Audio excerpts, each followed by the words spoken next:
Hello, are you still there? You going quiet? Shush, we're going live.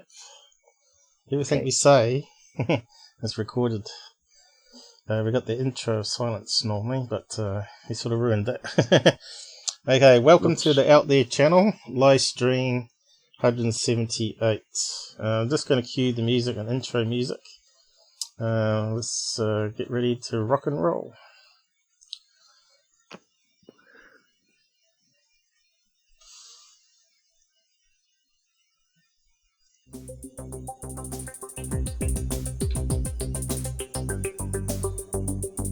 Okay, it's going.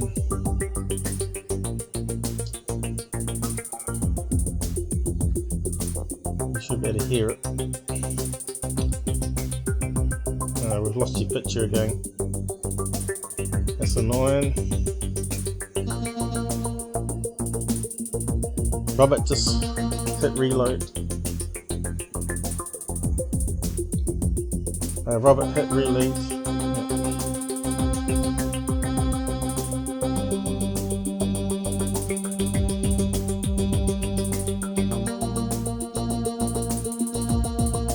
Truth sounds like hate to those who hate the truth.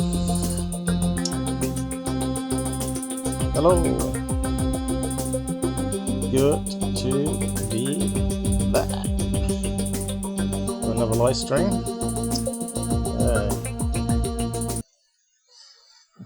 That's the intro. Although it was a bit of a mess up. Pause. Switch. There we go. And we got Robert up the corner. Are you there, Robert? Yeah. I'll just check the audio here. Can you just say hello to everybody? Hey guys. I think it's all right. We'll just keep an eye on it.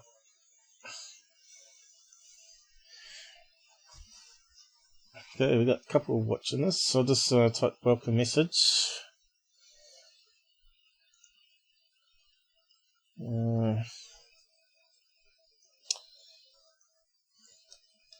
There's been a lot of things to set up before we can kick off tonight. So, takes at least 30 minutes prepping if you're on the ball. Okay, live. Now, Robert's given us a couple of cases here to go, so I don't know anything about them, so it's all him tonight.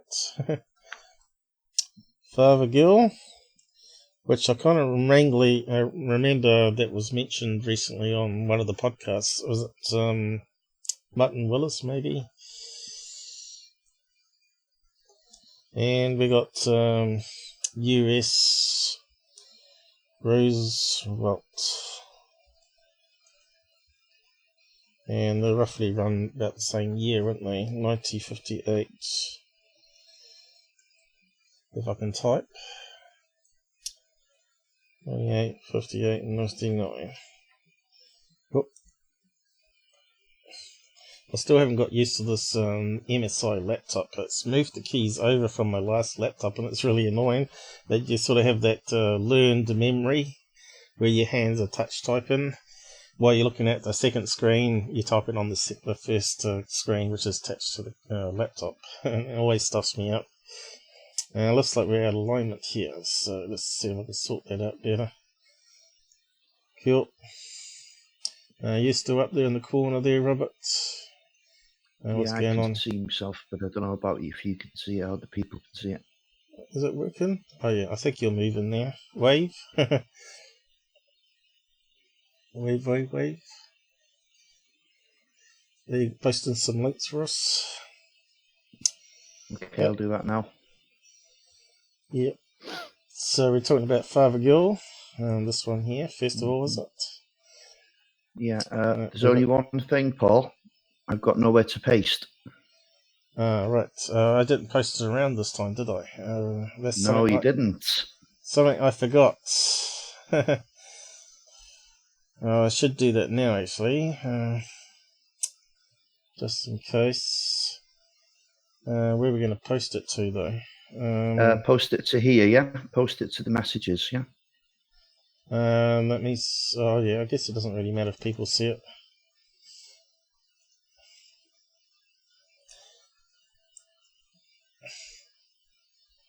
Let me know if that's right. I can't quite see it. Oh, yeah. Looks like it might be right. Hey, I got to post it around Twitter. I know there's something I've forgotten. Mm-hmm.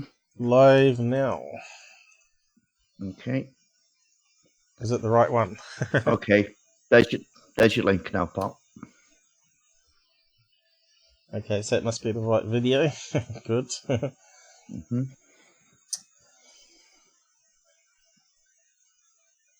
Now, the CPU's warming up already. We're not as bad as some of the UFO channels. What is it, UFO NN? They talk over each other and they have some bad sound as well, don't they? They have all kinds of issues. Mm. You just Okay, turn now you got that link? You just turn into a robot at the moment, which is kind of strange. But I'll close once I close this down. Yeah, I'll just get to that in a minute. I'm just posting around at the moment. Okay. And then I'll close that down. Let me just check it's all working. Yeah, it looks like it. Okay, we got a link to go. Sorry, Dale. We saw you there, but I couldn't answer. I can see you, Rob. Hope so. Sometimes it just comes up with an error message saying it's lost connection with the video. But it is a prototype software, so, and it is free. It's open source, so it can only get better. It's better than Hangouts anyway.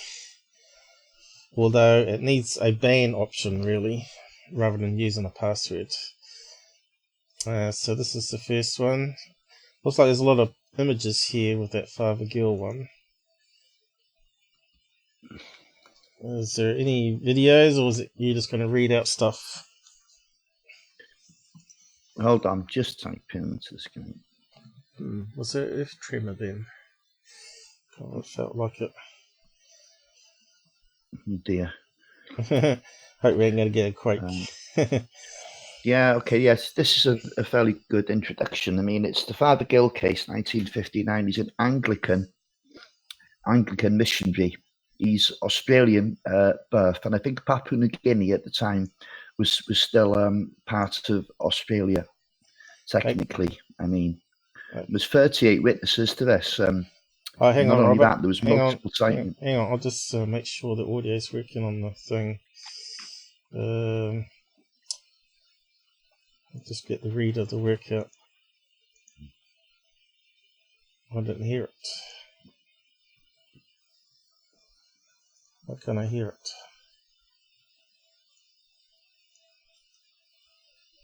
It's probably going to read it twice, is it?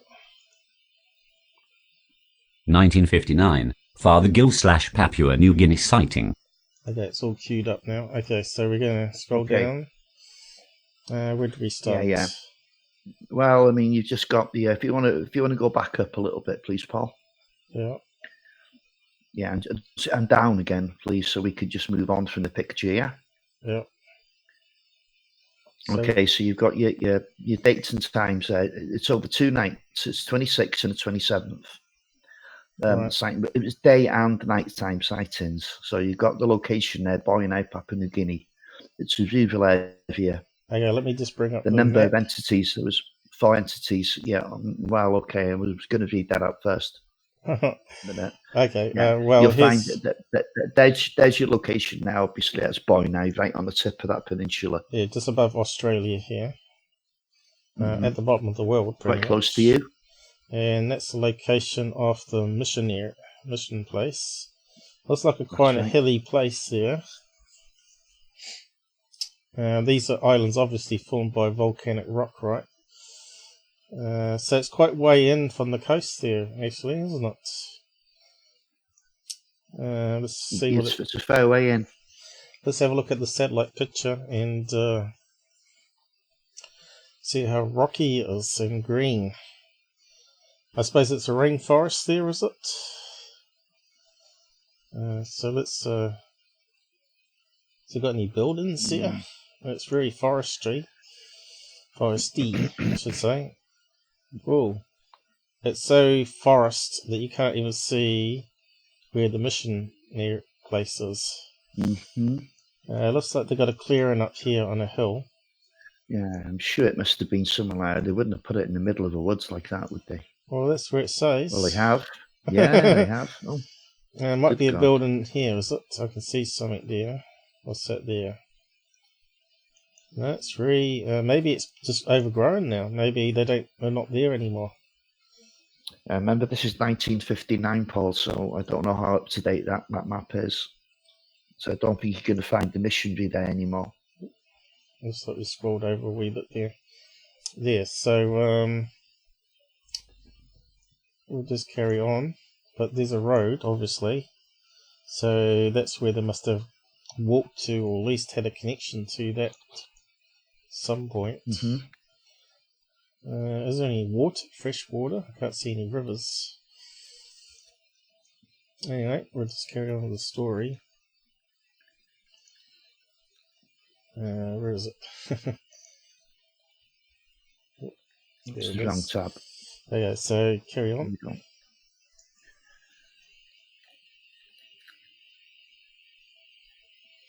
What's he upset about? James Gilbert, I bet Tyler has given his sub some. Oh yes, he can't understand why everyone is upset. I'm upset he's back. Yeah, we all are actually. Yeah. It was less noise to deal with when he was away. And already I've got a load of debunks for his new video up as well. And I'll be covering that by Monday, which will be Sunday evening for American people. So probably won't be very good for UK people. But that's where cookie crumbles with time zones and daylight savings, of course. So it's rural, which we've just found. It's very foresty. Entity type is humanoid. So it's a close encounter of the third kind, which means they see aliens, is it? Yes. But they don't actually touch them. No, then you go to the fourth kind, which is abduction, basically. Yep, and fifth kind is where they summon the UFO. Which is Dr. Greer claim, which everybody doubts, unless you're a bit of a believer in that. I've never seen any real proof of CE5, but so many out there say they've got video evidence, but I haven't seen any. Apparently there was meant to be an invisible craft that come down over Dr. Greer's group, and he was saying, can you film around you and all this sort of stuff. And I thought, oh boy, that's just a charlatan really going on there. I'm pretty sure if they're in a remote place and they summon a UFO, they're going to show themselves, aren't they? And they're going to either be abducted or be taken aboard and shown around the planet in space or something, or they might even allow you to take a photograph, who knows, but but I'll keep in the middle there of the CE5. There might be some people that can do it, and of course UFOs don't like their pictures taken, and I'm pretty sure they can corrupt the images and stuff if it's not in like a Faraday cage, and even that is not perfect because the holes in the mesh, it's like a microwave. You have to have the right size holes to block certain frequencies, and you can't block every frequency under the sun unless you put it inside various size meshes, a mesh inside a mesh inside a mesh. So there'll have to be a lot of research done on that. That's why I'd like to be like a researcher in abduction cases, because I'd like to apply real science and trying to capture some physical evidence, It's quite strange because there's so many cases where people who try to take pictures only to find that the batteries have been burnt out, and so have the spare ones. Happens all the time. Yeah, but What do you think? yeah, that's a paranormal type one, though, isn't it? So I don't know. Looks like we've lost your picture again, but that's all right. We've got your volume. I'll forget about it. Yeah. So carry on. It looks like I lost 2 subs. Looks like Google took them away again. So where do we begin here? Do you want me to read out anything, or are you going to read it up? No, it's okay. Well, we're just good. Yeah, the object was disc-shaped, colour. It was apparently solid and circular with a wide base and narrow upper deck. The object appeared to have 4 legs underneath it. There also appeared to be about 4 panels or portholes on the side of the object, which seemed to glow a little brighter than the rest. At a number of intervals, the object produced a shaft of blue light, which shone upwards into the sky at an angle of about 45 degrees. Number of witnesses, there was 38 plus. Okay, and I know 25 of these signed witness statements. Right. Not all of them would sign the statement, so some people just wanted to stay out of it. Is that because of the religious belief? It could well be, I'm not really sure, or maybe fear of ridicule, I don't know. Was he a Catholic So father? I guess no, he was he wasn't. He was an Anglican missionary. So okay. it'd have been a Protestant, yes.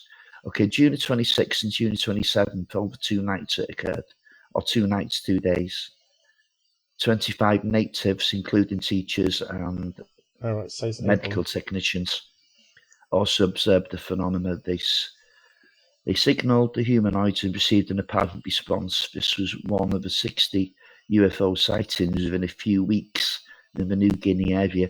So this isn't an isolated thing. Okay, let's have a look at the UFO drawings again. So yeah, talked about 4 panels, was it? So 1, 2, 3. Oh, there we go. Let's just bring that one up a bit bigger. Let's have a quick look. That looks like 4 aliens on top rather than panels. It is. They're the humanoids. Okay, what else we got here? Let's put some explanation on this one. What's that say? Traced from the original drawing, this rough sketch shows the UFO as it appeared from the position of observation. 1 to 4 men, clearly seen, they're saying men here though, appeared in order shown at 7:10 p.m. from waist up. They were illuminated. Okay, so what's this one down here? Yeah. Shaft of blue light. Okay, let me just explain. Yeah. Father Gill believed them to be humans. Okay. At least originally. And he thought it was some kind of American or even Australian black project. Okay. A flying platform with troops on top. Is that what he thought? We didn't know what it was, to be honest. Did they get any photographs of it? No, which is a good question because there was plenty of time to do it. Yeah. I suppose 58 though. Early cameras. Would have been slides probably. Even possibly. But I don't know if the missionary would have whether that was any cameras. Not really into that, are they? So how do we say that location there? Boinania? Well, how'd you say that? Yeah, Boinai. We've already found it, Paul. Boinai. Okay. Well, I didn't know how you said it. Okay. Boinai. Boinai. Did the kids draw any pictures? Looks like we get a mix of stuff coming up now. That's all we got, really. Okay, let's go back to it here. So we got down to here, full reports. Yeah. You need to maybe get the reader on some of this, Paul, if you like. You want me to read it? Or the reader? No, you can get the reader to do it if you like. Okay, we'll get to do that first one then. Before we go, just check up on the side chat here. 6 a.m. Wow. He's an early riser. That's yeah, we did say it would be like 6 to 7 p.m. in America. But it is the weekend, I guess, so...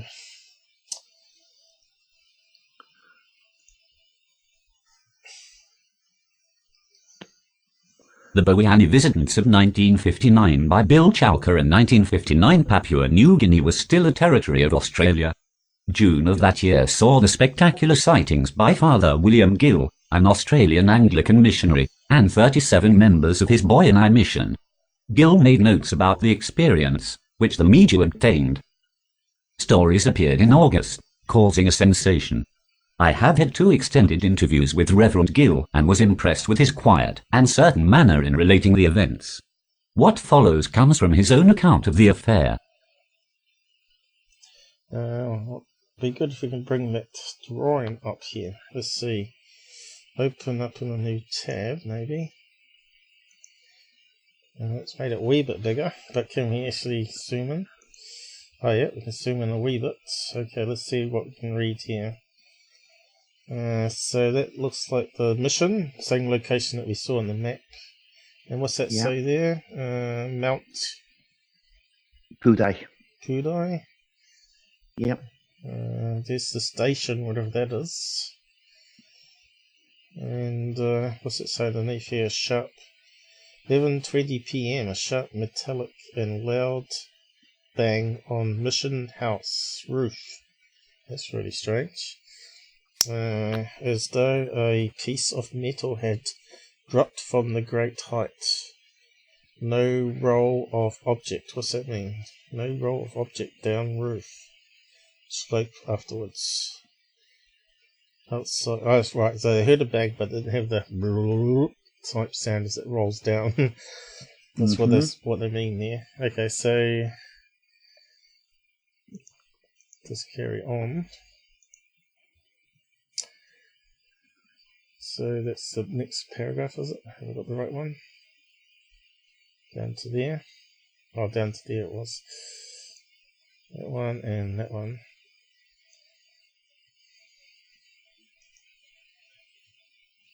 So this is another case where you've got so many witnesses. It should be heavily researched, shouldn't it, when you got these type sightings? But it seems a lot of these get swept under the carpet, don't they? Yeah. And makes you wonder why. Only the day before the sighting, Gill had composed a letter to the Reverend David Dury, acting principal of St. Aidan's College at Doggera, to accompany a report regarding a UFO sighting made by Stephen Waugh, an assistant teacher at Gill's mission.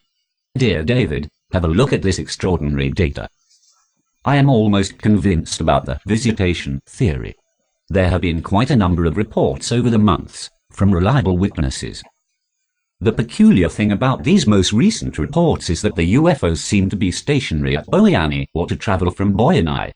The Mount Pudai vicinity seems to be the hovering area. I myself saw a stationary white light twice on the same night on the 9th of April, but in a different place each time. I believe your students have also sighted one over Bowiani. The Assistant District Officer, Bob Smith, and Mr. Glover have all seen it, or similar ones on different occasions again, over Bowiani, although I think the Baniara people said they watched it travel across the sky from our direction. I should think that this is the first time that the saucer has been identified as such. Okay.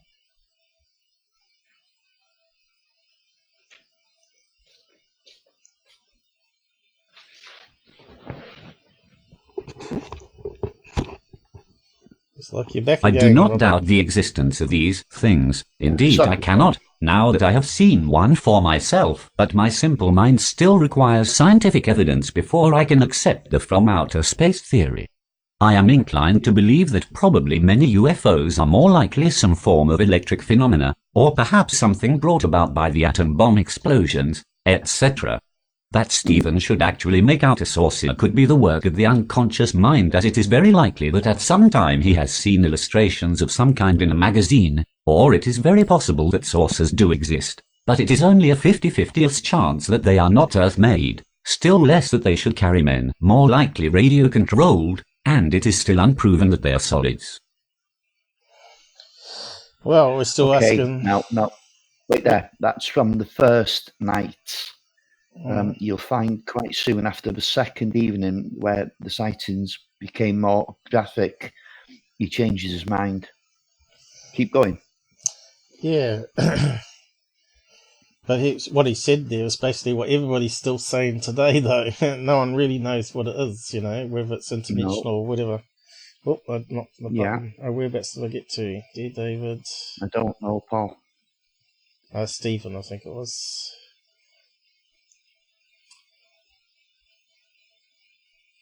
I think so. Or was it both explosions? Still unproven that it's, you know, maybe it's past that paragraph. 50 think they are not Earth-made, but less. I think that's what it read out, wasn't it? It's too difficult to understand. Oh, yeah, so let's go down. How much? Oh, is that all? Oh, right. Goes on further. Yeah, play that, Paul. Hang on. I'm having trouble with the mouse. Well, browser scrolling up anyway. It is all too difficult to understand for me. I prefer to wait for some bright boy to catch one to be exhibited in Martin Square. Please return this report as I have no copy and I want Rev. Norman Cruitwell to have it. Yours, Doubting William Anglican Mission, Boy and I. The 27th of June 1959 single quote. The events of the next day converted the Doubting William, as the next letter graphically indicates. Dear David, life is strange, isn't it? Yesterday I wrote you a letter, which I still intend sending you, expressing opinions re the UFOs. Now, less than 24 hours later I have changed my views somewhat. Last night we at Boy and I experienced about 4 hours of UFO activity, and there is no doubt whatsoever that they are handled by beings of some kind. At times it was absolutely breathtaking. Here is the report. Please pass it round, but great care must be taken as I have no other, and this, like the one I made out Ray, Stephen, will be sent to Nor. I would appreciate it if you could send the lot back as soon as possible. Cheers, Convinced Bill. You see there in the final line there, Convinced Bill. So the final sighting on the second night was enough for him to believe that it was something that was otherworldly. Right. Well, that would make sense for everybody, really. That sees it multiple times, especially the same craft. But he hasn't. Did he say he had seen any beings yet? I don't think he has he? Yes, yeah. You need to carry on with that, Paul, but we're just wasting time and might as well move on and read the bulk of the text there. Alright. Well, we just need to recap things, that's all. People joining us off and on. So this is Father Gill, UFO Incident. As indicated by his notes, Gill saw a bright white light in the northwestern sky. It appeared to be approaching the mission and hovering about 100 meters up. Eventually 38 people, including Gill, teachers Stephen Gilmour and Ananias Urata, and Mrs. Nisselmoir, gathered to watch the main UFO, which looked like a large, disc-shaped object. It was apparently solid and circular with a wide base and narrower upper deck. The object appeared to have 4 legs underneath it. There also appeared to be about 4 panels, or portholes, on the side of the object, which seemed to glow a little brighter than the rest. At a number of intervals the object produced a shaft of blue light which shone upwards into the sky at an angle of about 45 degrees. Now, I don't understand what the blue line would be from the UFO. The blue light, you mean? Good God, I haven't got a clue myself. Maybe only they know that. Normally you hear about UFOs beaming a light down, not beaming a light upwards. Down, yeah. That's kind of weird. So this... how are we to understand how aliens behave? It's unusual that they've got 4 port lights. So here's another drawing here. Whole thing's unusual. 4 legs dangling down. Why would you have 4 legs dangling down if you're not landing? It's like landing gear, isn't it?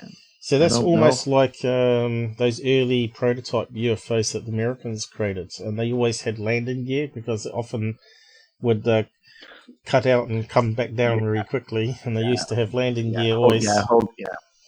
Hold on a minute, Paul. Yeah, they didn't. This is 1959 now. They didn't invent that Avro car till the 60s.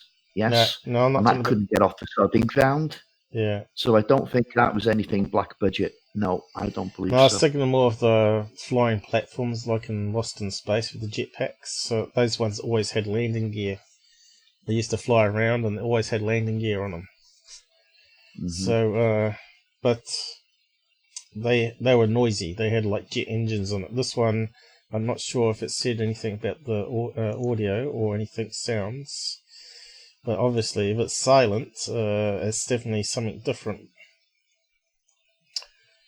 But it's just unusual, flying saucer with a beam going up and landing gear down already, even though it's not landing, you know. It is unusual, yeah. But it was only 100 meters in the air, wasn't it? So there was no sound.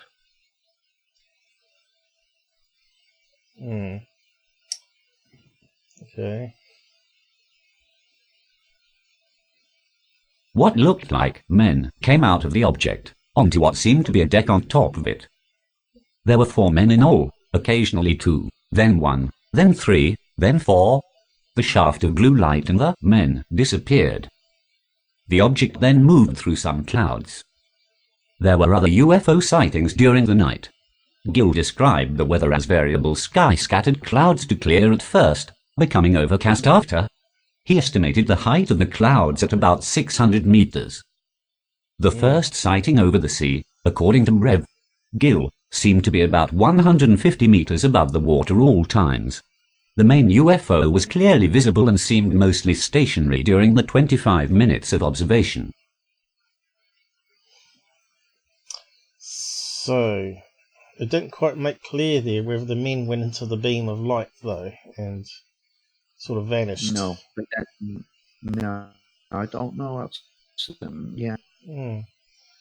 Interesting, but carry on. Unless you want to read out any of it. I'm not sure it helps. Yeah, I'll read the rest out if you like, you know. Well, read out this chunk. We'll just read this chunk out, then you can read out the next one if you want. It says that people might not like the robot voice, but I find it okay. Yeah. I find them easy to listen to. Astonishingly, the aerial visitor put in a repeat performance the following night, the 27th of June. Gill prepared another statement. Large UFO first sighted by an HELLIER at 6 p.m. in apparently same position as last night, the 26th of June 1959, only seemed a little smaller. When WBG saw it at 6:02 p.m. I called Ananias and several others, and we stood in the open to watch it. Although the sun had set, it was still quite light for the following 15 minutes. We watched figures appear on top, 4 of them, no doubt that they are human. Possibly the same object that I took to be the mother ship last night. 2 smaller UFOs were seen at the same time, stationary. I don't understand why they would have humans flying above their mission. Well, no, put it this way, they didn't think, I mean, aliens is a big stretch, isn't it? Yeah? They seen figures and presumed they were human at that time. But Father Gill changed his mind after the second day, or the second evening. Right. Okay. So, you can read I'll read this bit here, yeah? Okay. One above the hills, west, another overhead. On the large one, 2 of the figures seem to be doing something near the centre of the deck, where occasionally bending over and raising their arms as though adjusting or setting up something not visible. One figure seemed to be standing looking down at us, a group of about a dozen. I stretched my arm above my head and waved. To our surprise, the figure did the same. Can you scroll down, please, Paul? Hang on. We get some crackle. Can you disconnect and reconnect again? I think that fixes it. Okay. Sorry about that. Okay.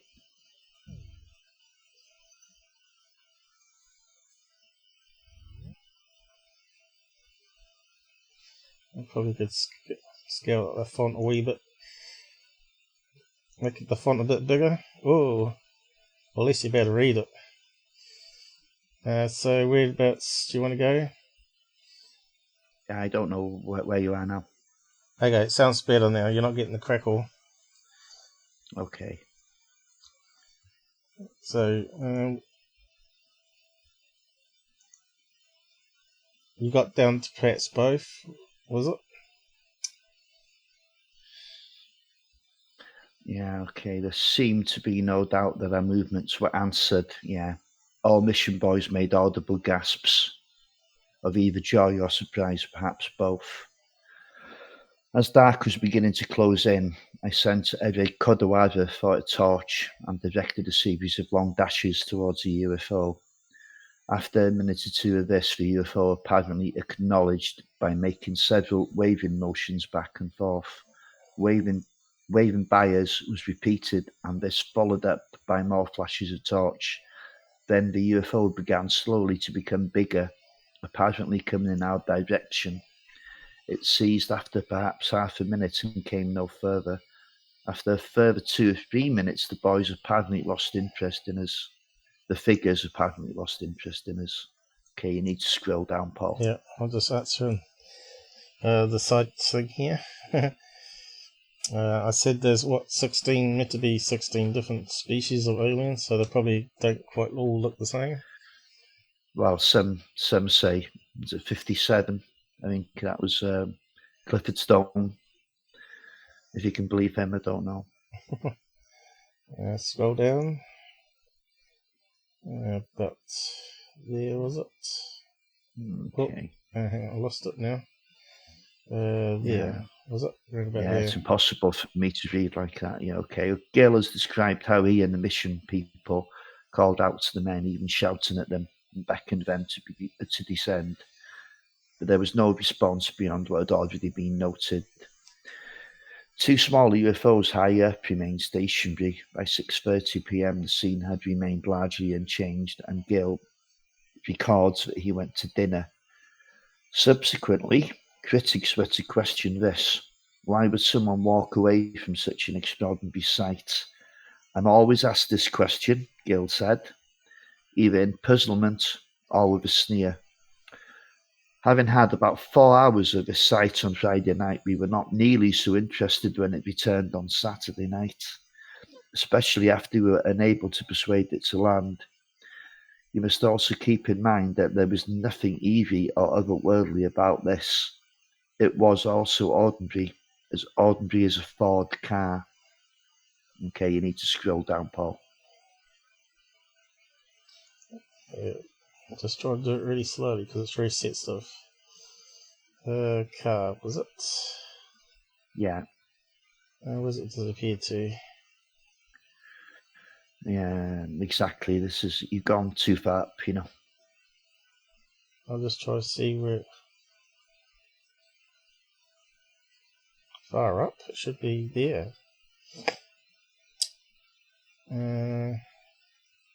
Puzzlement or with a sneer. That's where you ended, was it? But yeah, hold on. There we go. No, you can't see my cursor, can you? You need to go down a bit again. Okay. It looked a perfectly normal sort of object, an Earth-made object. I realised, of course, that some people might think of this as a flying saucer, but I took it to be some kind of hovercraft the Americans or even Australians had built. The figures inside looked perfectly human. In fact, I thought they were human. But if we got them to land, we would find the pilots to be ordinary Earth-like men in military uniforms, and we would have dinner with them. Oh, well, it's a very innocent perspective, isn't it? I'm just using the down cursor. So you've gone too far again. No. I'm at the top of the line. At 7 p.m. Okay. The number 1 UFO was still present, although it appeared somewhat smaller the group of observers went to church for evening song. After evening song, visibility was very limited with the sky covered in cloud. Nothing else was seen that evening. At 10:40 p.m., a very penetrating, air-splitting explosion woke up people on the station. It sounded like it had come from outside the window of the mission house. Gill felt it did not sound like a thunderclap. Nothing had been seen, but the whole sky was overcast. Other less compelling activity occurred the following night. Then it seemed that what's that one? Bonnie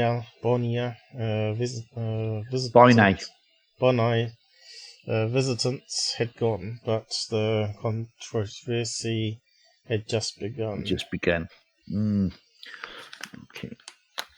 Okay, Reverend Gill was at the time of the sightings already scheduled to return to Australia.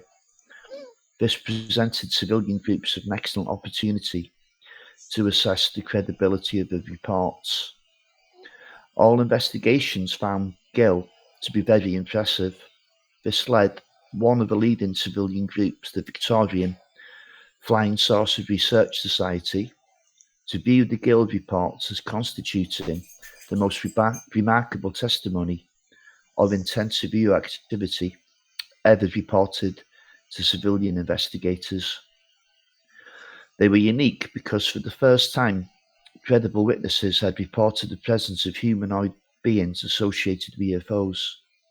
The major civilian groups of the day, in a spirit of newfound cooperation inspired by the significance of the boy night observations, distributed copies of Gill's sighting report to all members of the House of Representatives of Australia's Federal Parliament. So this went pretty high up the chain. Okay, do you want to go down to the next paragraph there, Paul? Slowly, there we go. Cheers. A letter accompanied the report, signed by the presidents of the participating civilian UFO groups, urging members of Parliament to press the Minister for Air for a statement about the attitude Air Force intelligence had to the New Guinea reports. Okay, on the 24th of November 1959, in Federal Parliament, E.D. Cash, a Liberal member from Western Australia, asked the Minister for Air FM Osborne whether his department, specifically Air Force Intelligence, had investigated the reports. The Minister's reply did not address this question, but instead focused on the general situation, indicating that most sightings of UFOs were explained and that only a very small percentage, something like 3% of reported sightings of flying objects, cannot be explained. A representative of one UFO group was advised by the Directorate of Air Force Intelligence that the department was awaiting depth of evidence on the New Guinea sightings. So you can see now the powers that be are trying to just blank all this, aren't they? Yeah. So that noise we're hearing of the jingle bells is Robert's dog, and it sounds like he's just opened the door. He has. My apologies. Is it the outside door or inside door he's opened up there? It's an inside door. No, he's not escaped yet. Why does he have such a fascination with door handles? Was he always like that, or was he just trying to figure out a way to escape sometimes? Well, I try and keep the doors closed because I don't like the draft coming in, and it's not so warm here anymore. Yeah. Okay, so I think that's the top of the next line. Okay, well, Okay, however, the department had not interviewed Gill. Finally, the Minister of Defence requested a report, and the Royal Australian Air Force interviewed Gill on the 29th of December 1959, some 6 months after the sighting. Gill's recollection of the visit is that the two officers from Canberra talking about stars and planets and then left. He heard no more from them. So they're obviously trying to avoid this, aren't they? Yep. Okay. As one might expect, Gill's account was dismissed by the RAAF despite his extraordinary nature and the number of witnesses. The senior interviewing officer, Squadron Leader A.F. Lang, concluded, although the Reverend Gill could be regarded as a reliable observer, it is felt that the June-July incidents could have been nothing more than natural phenomena coloured by past events and subconscious influences of UFO enthusiasts. That's bullshit. During the period of the report, the weather was cloudy and unsettled with light thunderstorm. Although it's not possible to draw firm conclusions, an analysis of rough bearings and angles above the horizon does suggest that at least some of the lights observed were the planets Jupiter, Saturn, and Mars. Okay, I just wonder if I should restart my side thing again. Hang on. Maybe I'll fix up your video again. Yes, it's still got some problems, this video chat. I think it might be because of Robert's on Wi-Fi is the problem. We got you back. Certainly have. Yep. Okay, we got your video now.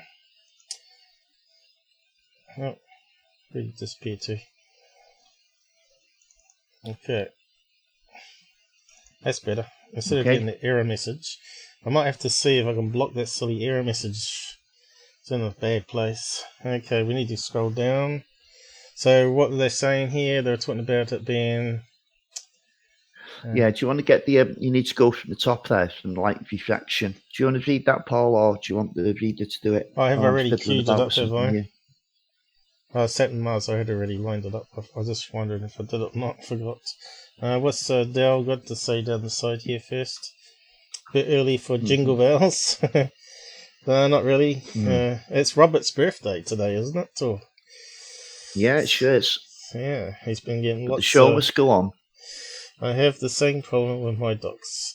Yeah, my dog opens up sliding doors. And we got a sliding door between two rooms, and he opens it up, and of course in winter you get the great big huge cold draft that comes through. So I've had to rig up some rubber bands on it, but you can see a video of him opening the door. I've got on my channel here, if you look for me and my dog playlist, you can see my dog. Already we got a message coming up over your face again. I probably could get rid of that. See, it doesn't even scale down. It's annoying. Yeah, but that message coming up comes up all the time, and it doesn't actually interfere with the screen. Yeah, hang on, let's check. Can you say hello? Hello? I think it's corruption. Oh, I don't know, mate. Is it corruption? What do the guys on what can Dal tell us if it's corrupting or not? How's the sound, Dal? Okay, it sounds like it's coming right again. Okay, we'll just carry on. Light refraction, the change in position of the planet relative to the observer, and cloud movement would give the impression of size and rapid movement. In addition, varying cloud densities could account for the human shapes and their sudden appearance and disappearances. Who's suggesting this again? It's not that Klaus guy, is it? My own close analysis of the report suggests that the RAAF, I suppose that's Royal Australian Air Force. So it is, yeah. Explanation of even known planets seen through fast-moving clouds or natural phenomenon does not bear up. I'll just scroll down a bit. Over the years, there has been a number of explanations put forward to account for the Bondi sightings, and is that how you say it? I always get it wrong, including astronomical misidentification, hoax, cargo cult effects. Yeah. And And Gill had myopia and astigmatism. That they're both I think myopia is short-sighted, isn't it? Astigmatism is blurry eyes, I think. Yeah. In fact, at the time, he was wearing correctly prescribed glasses. None of these satisfactorily addressed the evidence of Dr. Alien Hynek. What? Alien Hynek. I think that's Alan Hynek, it's a nickname. And staff of the Centre for UFO Studies went to great lengths to investigate and research the affair. Okay. Hynek and Alien Henry, I don't know what this is about, the Centre's chief investigator, concluded the lesser UFOs seen by Gill were attributable to bright stars and planets, but not the primary object. Its size and absence of movement over 3 hours ruled out an astronomical explanation. My own discussions with Gill led me to the same conclusion. That's funny with the Alien Henry. Yeah, well, he was a UFO researcher, so I presume that's a nickname, isn't it? Oh, Alien Henry. What was his first name? Oh, I don't really know. I don't know. I know Hynek was Alan Hynek, but I'm not sure what's going on there. Yeah, I'm just talking about another person here that's somehow substitute Alan in for Henry again or something. I don't know. Strange. Yeah. I suppose they could have called him Alien Hynek. You know, the sort of military probably joked about him. Yeah, okay. The Boynai visitations are enshrined in a classic piece of Australian fiction. Novelist Randolph Stowe's 1970. You skipped off that. No, I haven't. Oh, have I? Yeah, okay. Pretty sure. Sorry, I'll start again. More recently, there was an attempt at explaining the whole affair away by suggestions that Gill and the other witnesses were confused by a false horizon. Oh, this is good. And that all they had been watching was a brightly lit squid boat and crew too busy to do more than just wave at people on shore. The idea is not tenable when one realizes that Gill was certain that the object he saw was at a 30-degree elevation in the sky. A more radical attempt to dispose of the Gill case came from UFO skeptic Daniel Cohen in his book Myths of the Space Age. The Boynai visitations are enshrined in the classic piece of Australian fiction. Novelist Randolph Stowe's 1979 book Visitants, which has the Boynai visitations as a backdrop to a striking story of confrontation and disintegration, emerged from Stowe's experience as a cadet patrol officer in Papua New Guinea. He was an assistant to the government anthropologist. His novel opens with this sentence: on the 26th of June 1959 at Boynai in Papua, visitants appeared to the Reverend William Booth Gill, himself a visitant of 13 years standing, and to 37 witnesses of another colour. So he's trying to play it down. Okay, can you? Yeah, I forgot to do my recaps before we did the cases, but I'll do it in between the two cases. So remind me to talk about the missing photo and the other stuff. Okay, we'll do that. We jumped into it. Okay, there we go. Okay, the Boynai visitants still stand as remarkable evidence for an impressive aerial anomaly, and I regarded as some of the best entity reports on record. At the time of writing, I spoke again with Gill. He still remains puzzled by what he saw and was pleased that an authority like Dr. Hynek had independently interviewed him and some of the other witnesses and travelled to the site. While he accepts that the sightings remain unexplained, he questioned my characterization of some attempts to explain them as silly.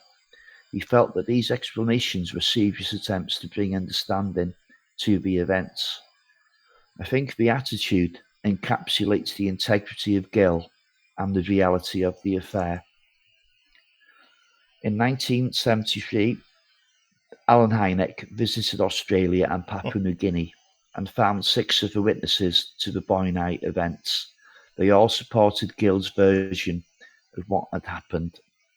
Based on Reverend Gill's own written statements prepared on location in 1959 and interviews with Gill, I undertook in particular in 1978.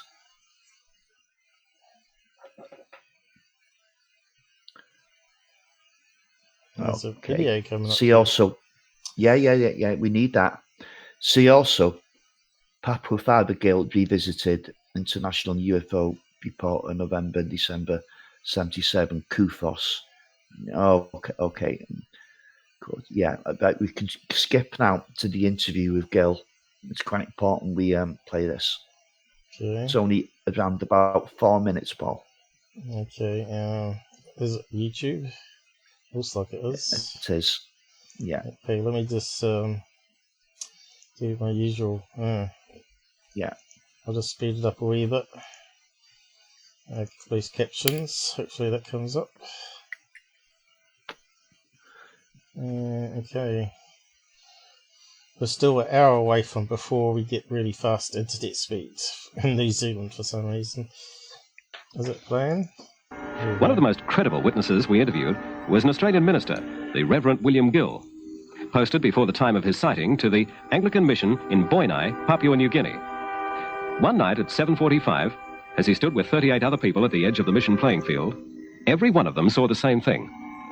Can you imagine what it's like to look up in the sky and see a totally foreign-looking object? They're just hovering, not very far high up, maybe 200 or 300 feet up in the air, and glowing, and 2 bipods jutting out from behind it, from underneath it, and sparkling all around, and some figures up there.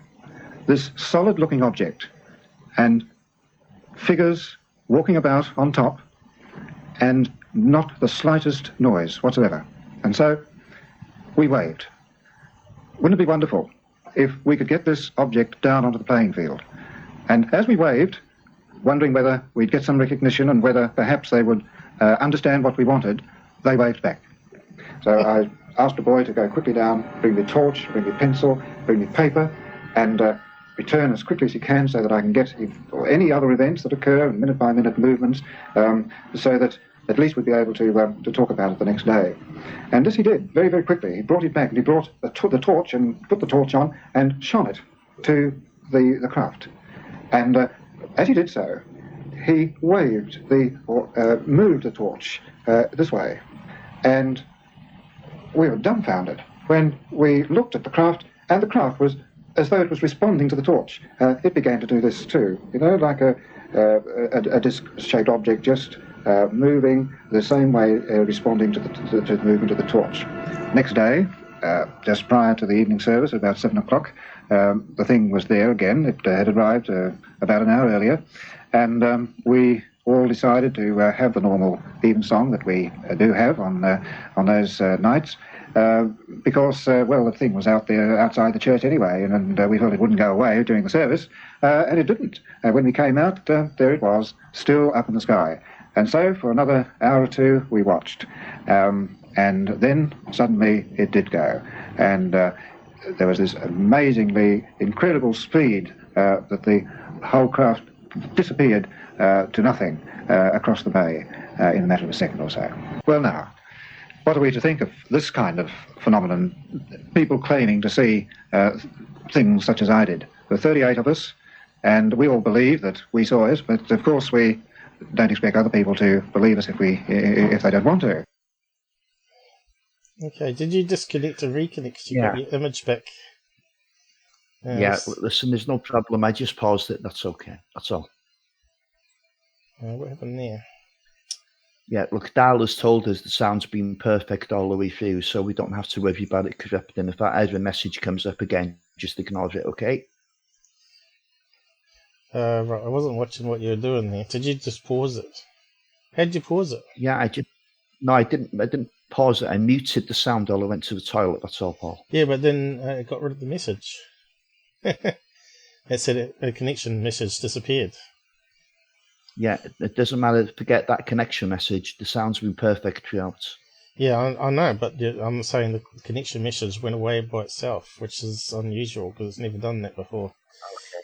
Okay. So that's all that document is done with now. Yeah, that's all we got with that one. Yeah. You haven't got any other links? Yes. Okay, send them my way. Okay. Well, this one is basically the Black Vault. Okay. Okay. Have you posted it? I'm not seeing it. I'm just doing so now. Paul, give me a chance. There you go. Okay. We have to zoom out again. Whee. Okay, copy link. So when you were saying that the saucer was, or the disc was swaying back and forth, I guess the people were on top of it at that stage, because that would be a bit dodgy, wouldn't it? Yeah, it was on like a platform, which is quite strange. Is this a YouTube link? No. It's a Black Vault. It seems to be pasted the wrong one. It's going. Hang on. Let's try this again.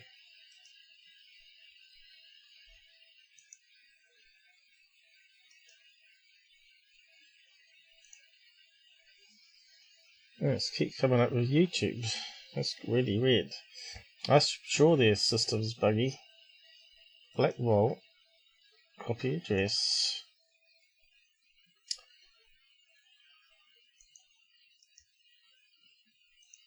Select all, paste, go. Coming up with YouTube again. And that's finally corrected itself. That's really weird. Okay, what's happened here? I've stopped it now. How do I refresh? Oh, it's still loading. What's going on here? Alright. Lots of ads on it. Oh, 1 to 18 pages. Alright, that's why it's so long. He's got a... for the data hounds who love reading through this kind of thing. Yeah, I think it's still downloading though. We might have to zoom in or expand the font on that one, maybe. So what do you want to read on this one? It is pretty small print. See if I can do something with it. Okay. That's a bit better. Oh, that makes it full screen. But that's alright, isn't it? Yeah. Oh, what's happened? Picture. So let me come up. Here we go. So where do you want to begin? Well, I mean, I don't know if there's anything too different in the explanation. The reason I put this link up more than any other is because for the guys to have a read of the documents themselves, if they like. I think it's very similar to what we just read out, isn't it? Yeah. Did we cover that? I think we. But what did you think of the interview with Reverend Gill? Then I thought he was very sincere. I don't think we can cast any aspersions on the actual sighting and the witnesses. Well, I think he was looking on the left side. I should have done some body analysis on it, but it looked like he was recalling memory as he was talking about it. So, yeah, he came across very credible, and but it would be good to see some other witnesses back him up, though. Yeah, that's a shame there was no other witness. There was witness statements, and it did actually say that Hynek interviewed some of them, and they backed up totally what Father Gill had said. So it's a very credible case and a significant one too, I think. And Philip Klass and Donald Menzel, they both turned around and said it was a hallucination induced by planet Venus. I mean, how ridiculous is that? That's as bad as it gets, isn't it? The Squid Boat False Horizon one is equally stupid. So what I've noticed here is they talk about a mothership. So that looks to me like the beam of light must have been going to the mothership. That's quite a possibility. Some kind of communication. Two maybe. smaller UFOs were seen at the same time. Stationary. I don't think the one with the people standing on it was the mothership then. But this was a different night, of course, that's saying here. That's it, yeah. The second night they seen the beings. Yep, on the large one, 2 of the figures seen. So it's talking about one above the hills, another overhead. So what's it saying here? Alright, so it's talking about the 2 smaller UFOs. One above the hill. I'll just get it to read out, because just to recap that. Yeah. Yeah. So I think we're talking about a mothership and a bigger 2 UFOs, but one of the UFOs, the second one, was slightly bigger than the other, and that obviously had the people on it with the beam of light going up to the mothership.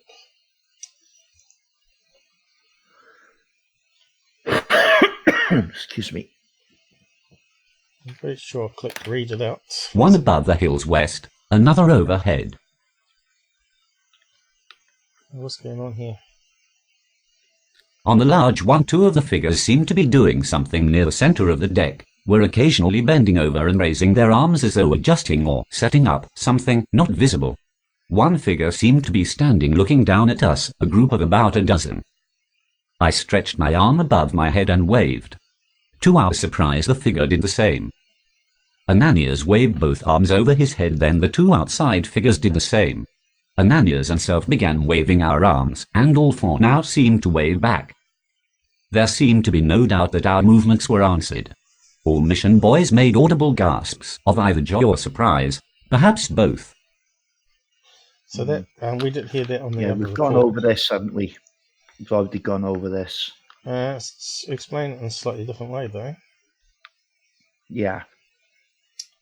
For a torch and directed a series of long dashes towards the UFO. So why they didn't try Morse code? So, I presume that's what they were doing.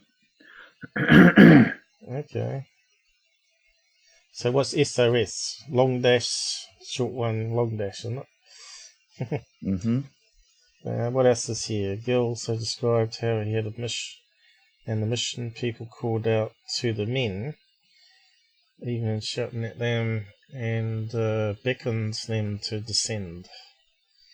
Yeah, we've gone through this. Okay. All investigators found Gill to be very impressive. This led one of the leading civilian groups, the Victorian Flying Saucer Research Society. It's a bit of a mouthful, isn't it? To view I've already read this out, you know. All right. So if you want to scroll down to the documents, see if you can find anything in there. Hang on. Yeah, this is the planet, but what's this about Doctor? Oh no, Alet's got it spelt wrong here too, as there are other reports. He must have copied and pasted it. Everybody copied and pasted it. So here's the reports, although they're not the best quality.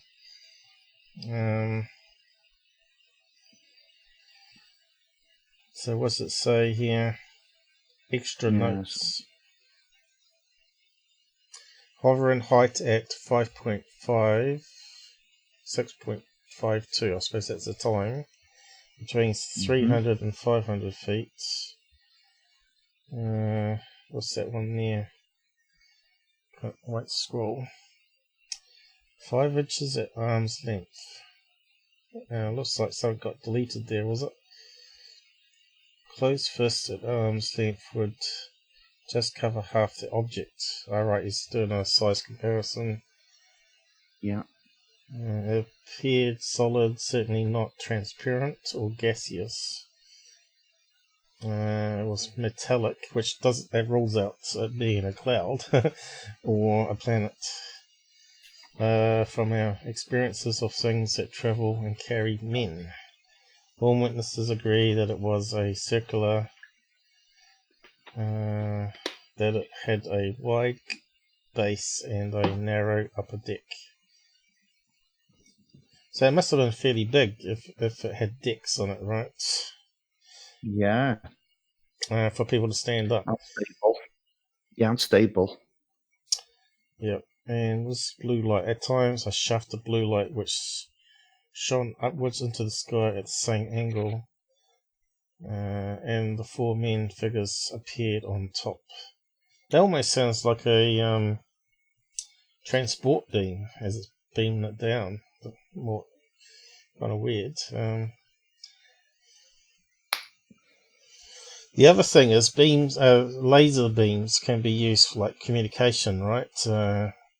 It's got like you can talk and it transmits your voice into pulses of light down the beam.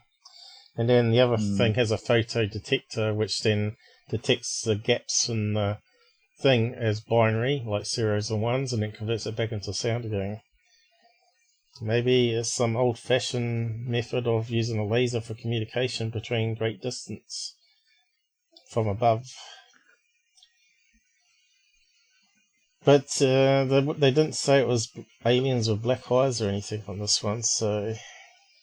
No, well, they were never that close. What's it say about the mothership here? There were no doubt that they were human. See, they're pretty sure it's human there. This is possibly the same object that they took to be the mothership last night. So they're saying the men are on the mothership. Two smaller UFOs as we're seeing at the same time, stationary, one above the hills. So it sounds like the men were on the big ship then. On the large one, the figures seem to be doing something near the... I don't know what that is. Where? Near that 4 X's it's got there, centre of the deck. No, it's been blacked out, yeah. Oh, that's a typo, right. Centre of the deck. They were occasionally bending over and raising their arms as if adjusted or setting up something. Not visible. One figure seemed to be standing with his hands in the rail. He's got a rail gun around outside, looking over. Well, that's a new information then. Just as one would look over the rails of a ship. Could it have been an airship? A disc-shaped airship by any chance? To hover 4 hours. Well, airships can. Can they? Yeah, it doesn't say how. Doesn't say how windy. Doesn't say how windy. You thought they'd make some stand though, wouldn't you? Not necessarily. Okay.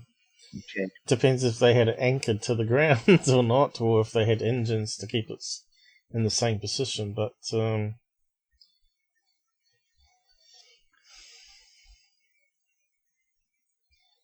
it's funny how they call it a ship there, though, isn't it? Stretch my arm out. Okay, so you saw that. It doesn't look like an airship at all, does it? Well,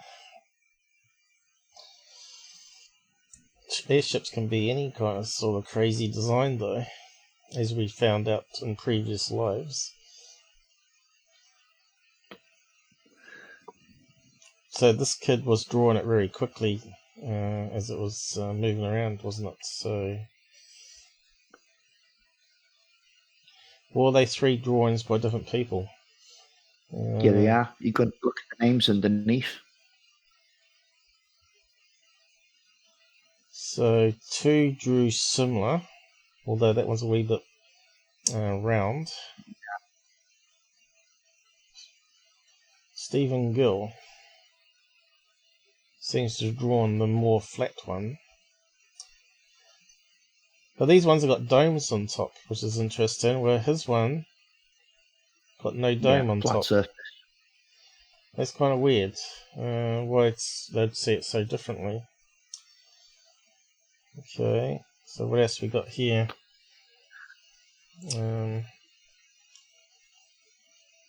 Have we any clues?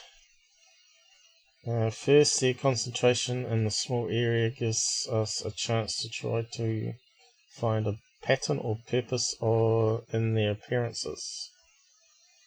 Their closeness in time makes it possible to examine their timing. The close nature of sightings by witnesses mostly known to be to each other and to the investigator makes it possible to check their authenticity, and to ascertain details.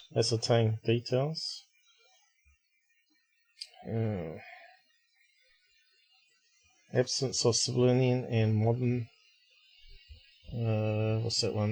amenities eliminates many confusion factors. So this one's quite important here.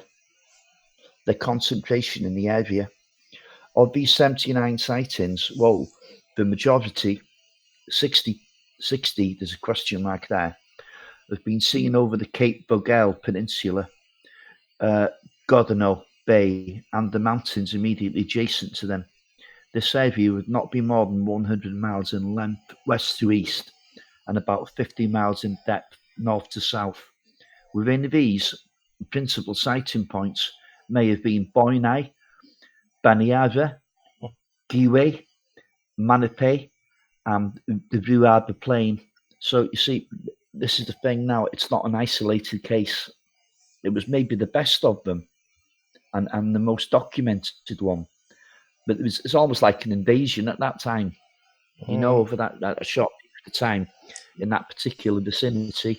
That's very interesting about the 1950s. That was probably when the peak of all the UFO stuff happened. Yeah, and 50s, 60s. Yeah, 50s, early 60s. That's when the classic sauce, Mexican hat sauces are about. And this one looks very much similar to the Mexican hat one. And maybe that dome on top, somehow they make it transparent, so it looks like the men are actually on top, but they're not. You know how they can make metal turn transparent to make it into it looks like glass. Maybe it turned invisible, or it's sort of contracted down like a what do you call it? Open air car. What do you call them? Convertible. So yeah, memory metal.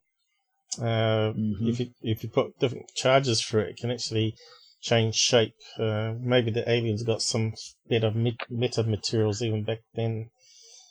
So, anything else we want to read on this one?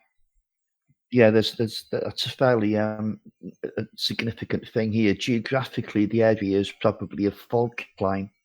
There's a line of volcanic activity which passes through Mount Lamington, erupted 1951 near Popondetta, running southeast close to the coast, and continuing to Mount Victory, active till about 1920.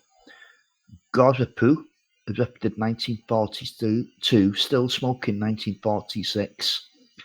Mount Maneo, hot springs and terraces, to Godana Bay itself. At this point, Cape Vogel Peninsula splits off from the mainland, continuing in the chain of islands. Godano, Ferguson, and Normanby, all clearly of volcanic origin. Ferguson still has active hot springs and geysers. The mainland range continues to East Cape with no further volcanic activity eastwards, except for occasional hot springs, e.g. Navigava. The actual bay is an extremely deep trough between the island and the island chain, known as the D'Entraste Deep. It is said that the water is still at least as deep as the mountains are high, in effect about 10,000 feet. The mountains of the mainland and of the islands rise abruptly from the sea with no whatever. But so, the kind of maybe fault lines and UFO sightings seem to go a little bit hand in hand. Yeah. What's interesting though, it could be like another one of these alien bases inside a lake. A cave system. Yeah. Yeah. So what else we got here? Oh, a load of goopy goop. What else we got? Yeah. That's kind of stuff is for the data hounds, really, isn't it? Yeah. Well, to try and figure out what they're talking about. Alright, shape, colour. Yeah. Like a star. What's all this? Analysis of objects. Total. Is these all the different sightings? So one was like a star, one was like lights, discs, which is a more important one. 19 out of 85. What's that percentage? That's 25% or more. Balls or spheres is another 20%, which we think they might be like probes or support vehicles, or one person in it maybe. Cylinder, rocket is one. So another thing is they talk about cylinders being like the motherships, the real motherships, where they have the other ones attached inside or off it. Spindle, I'm not sure what they mean by that one. Spindle. Boat. Okay. Circular craft of large size. 5, that sounds more like disc again. Oval craft, again that sounds like disc. Okay, colour. Metallic. Only 2 are metallic here. Luminous or white is 54, so that's probably emitting light rather than being a colour white. Yeah, that's the dominant one, yeah. So they think that might be because it produces a field that creates a what might appear to be light to us may not actually be real light. You see, there's always a question about particles having symmetry, that the photon actually has a symmetry particle which is like the photon but hasn't got the same properties as we're used to. So they may have a symmetric particle. What else we got here? Special features. The landing gear, 3. How many? Was that out 85, I guess? Portholes, 4 of them. Men. Well, that's only 2. 4 men seen each time. That sounds like the same craft. Yeah. Light shaft or beams, 5.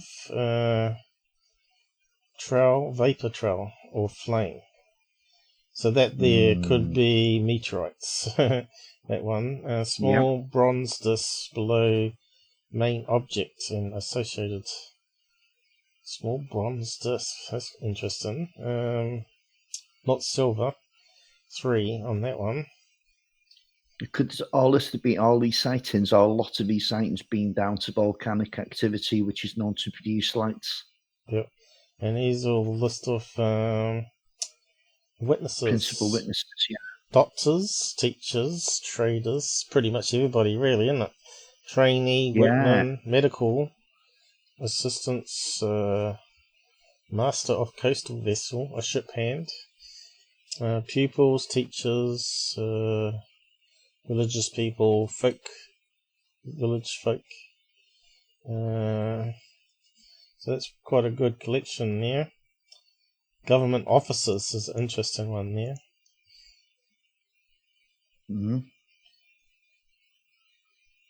This is a timeline. Yeah.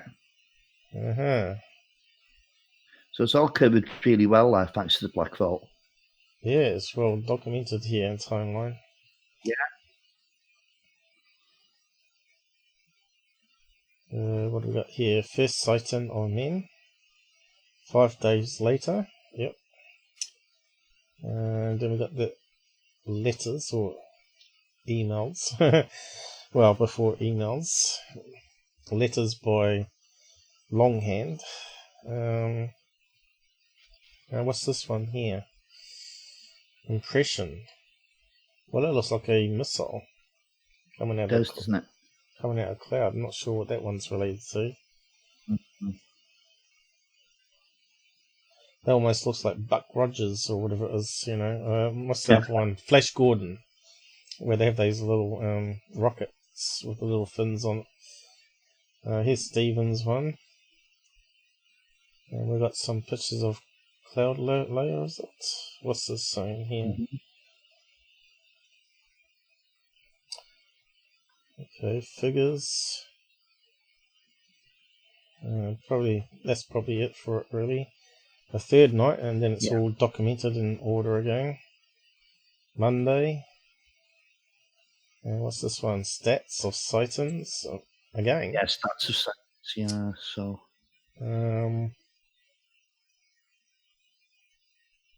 68 there. 63 there. So what's the difference? Hourly frequencies, monthly frequencies. Oh, I see. June, July, August were the most busy months there. So you got them over 58 to 59 here. Yeah. Now that's a better drawing. He's actually filled it in. And you got those three objects there, two to the right and one to the left. So he was saying this is a row going around, but if you draw around it, you could see there could easily have been a dome that was transparent. So you can see there's the other three, is it? You got three here. 1, 2, 3. Remember, they're explaining these things in very human terms, aren't they? Yeah. And so what they described as real may not have been at all. And this one's talking about a bright light on top of the dome. Yeah. Which is very common, actually, I think, having the light on top. Why is it turned on the side here? Illuminated. Can't quite read that handwriting. Seen by something or other.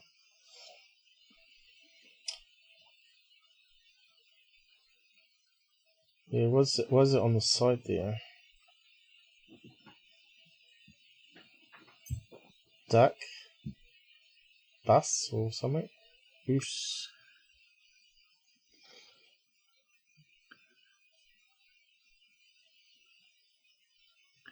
So that's interesting here. If that's the way it's travelling through the sky, that counteracts Bob Lazar's story that it goes feet first.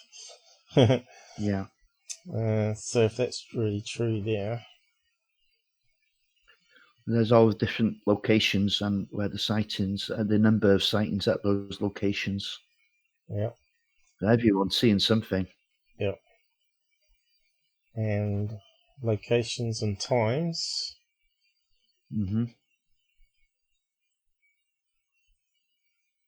Ooh, look how blurry that is. Yeah. Seems like it's over, what do you call it, brightness. No, it's unreadable. Yeah. So these are all the different letters. Oh, there's the interview that we just looked. Yeah. Oh, that's it. We got there in the end. Yeah. So that's that case done with. Fascinating case. Well, actually, fascinating all the sightings, actually. So, shame they don't come back, because now we've got the technology to actually film them. If they're coming in masses and that close to people. But yeah, it's just strange that not all those sightings and there's no photographs. So I just find that a wee bit odd, that's all. I find that extremely odd, to be honest, that there wasn't a single attempt at a photograph. Yep. Hey, Renee, how's it going? You're a bit late. Hey, Renee. Mind you, in America, so what's the time there? 8 o'clock in the morning now? You're up early. Awesome drawings. Well, look at the extraterrestrial aliens. Yeah. Have we got Dal with us still, or is he gone to sleep? I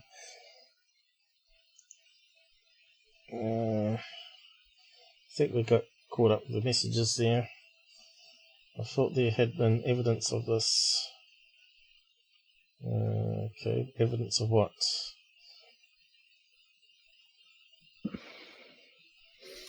I'm not too sure. Hey, so I was going to go over the recaps here. So yes, let's remind you of that now. I'll just get rid of these pages that we're finished with now. Yeah. I need to get rid of those tabs as well. I think everything's going a wee bit better. Oh, right, just as I say that, you've got an error message. No, don't ignore that message because it's not interfering with the sound, Paul. I hope not. I hate that It's crackle. not. I hate when it goes crackle. Yeah. Okay, that's our next case coming up. Guatemala. Okay, so I want to talk about this thing called HELLIER. I'll post a link down the side here, but it's got a 5-part series. You know how we were talking about the aliens attacking the farmhouse? What was it called now? The Hopskinville encounter? Oh, Hopkinsville. Yeah, Kelly Hopkinsville. Okay, this thing's about Kentucky. more. Yeah, this thing's about it reappearing. Apparently, a new person has claimed that the same things happened to his house, but in a place called HELLIER, which is spelt here, HELLIER. And they've made he talks about it all, how he got contacted by his paranormal ghost hunting group. And he said, he doesn't really research alien stuff in the episode, but send us more information and any pictures. And they got a load of pictures of footprints and some blurry ones from security camera. So it's well worth having a look at this. So I'll post a link to it here. And season 2, or carrying on from it, I guess, is coming out in November. So, but I found it was very interesting because you know how I pointed out, hang on, that's in the same almost the same location as Mothman. They get a person contact them who is actually studying the Mothmans, making reference to these what they call the Goblins of Kentucky. We didn't actually call them the Goblins, though, did we? But they're known as Goblins. So this is things called HELLIER. It's absolutely interesting. I found the first episode. How do we spell? Yeah, I'm looking forward to that. Yeah, so I'm getting on to the second episode now. Because I only just heard about it 3 or 4 hours ago from a post on Twitter. And I thought, I'll just check out that because I'm into paranormal as well. And it was from Dave Scott. What's his channel called now? And I thought, I better check into this because it might be important. Oh, yeah, that's Spaced Out Radio. Spaced Out Radio, yeah. So, yeah. That's a good one. They have some good guests on there. Right, yeah. So, you might recognise the guy. He looks very familiar to me. I didn't know, but I was actually subscribed to him. Maybe because I was looking for paranormal groups and when I first joined up. But I never ever saw him post any of the pictures that he got. So I've messaged him on Twitter saying, can you send me the pictures and I'll do some analysis on it. So, yeah. I could probably just skim through and show you some bits in the first episode here. I won't play it, but I'll just skim it. And it's called The Midnight Children. So just like we found out in that case, these little aliens with the big ears and the eyes were looking through the window at the children in the house. And apparently it's right next to some old mines. Apparently they found out there's all underground caverns that run from that location there and also the Hopkinsville place. So it was all interconnected. So these beings may have been from an underground UFO base or some underground, some sort of like a civilization, maybe with the big ears, maybe even might be alien grey / bat hybrids or something like that. I don't know, it's very interesting. So we're definitely going to have a watch of that after our live stream anyway. I'll post the movie database on it here. As you can see, it's got a fairly high rating. It's well professionally recorded and edited. It's a bit like if you ever seen The American Ghost Hunter, they're sort of doing it really similar to what that guy's doing. Guy called Chad, whatever his name is, from Paranormal State. So yeah, this movie database, DV. And they've got it on super wide screen as well. It's not the usual 16:9, but the next size up, 1/85, whatever it's called, which is interesting. And it's all free on YouTube there.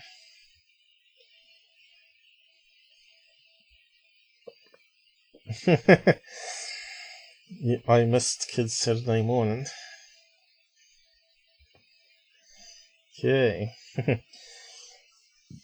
So I was going to play a wee bit of clip from it, and then I'll move on to the next recap of the live we did, where I had some information I couldn't find.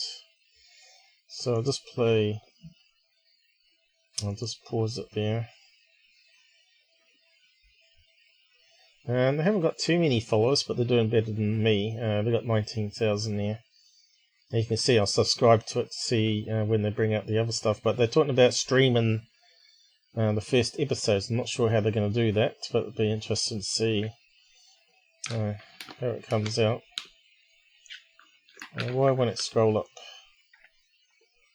Let's get it on here. Oh, right, that's right. Remember I was talking about it being extra widescreen, where you can see here it is on the playback window. I'll just turn that off here. So this is the group here, I guess.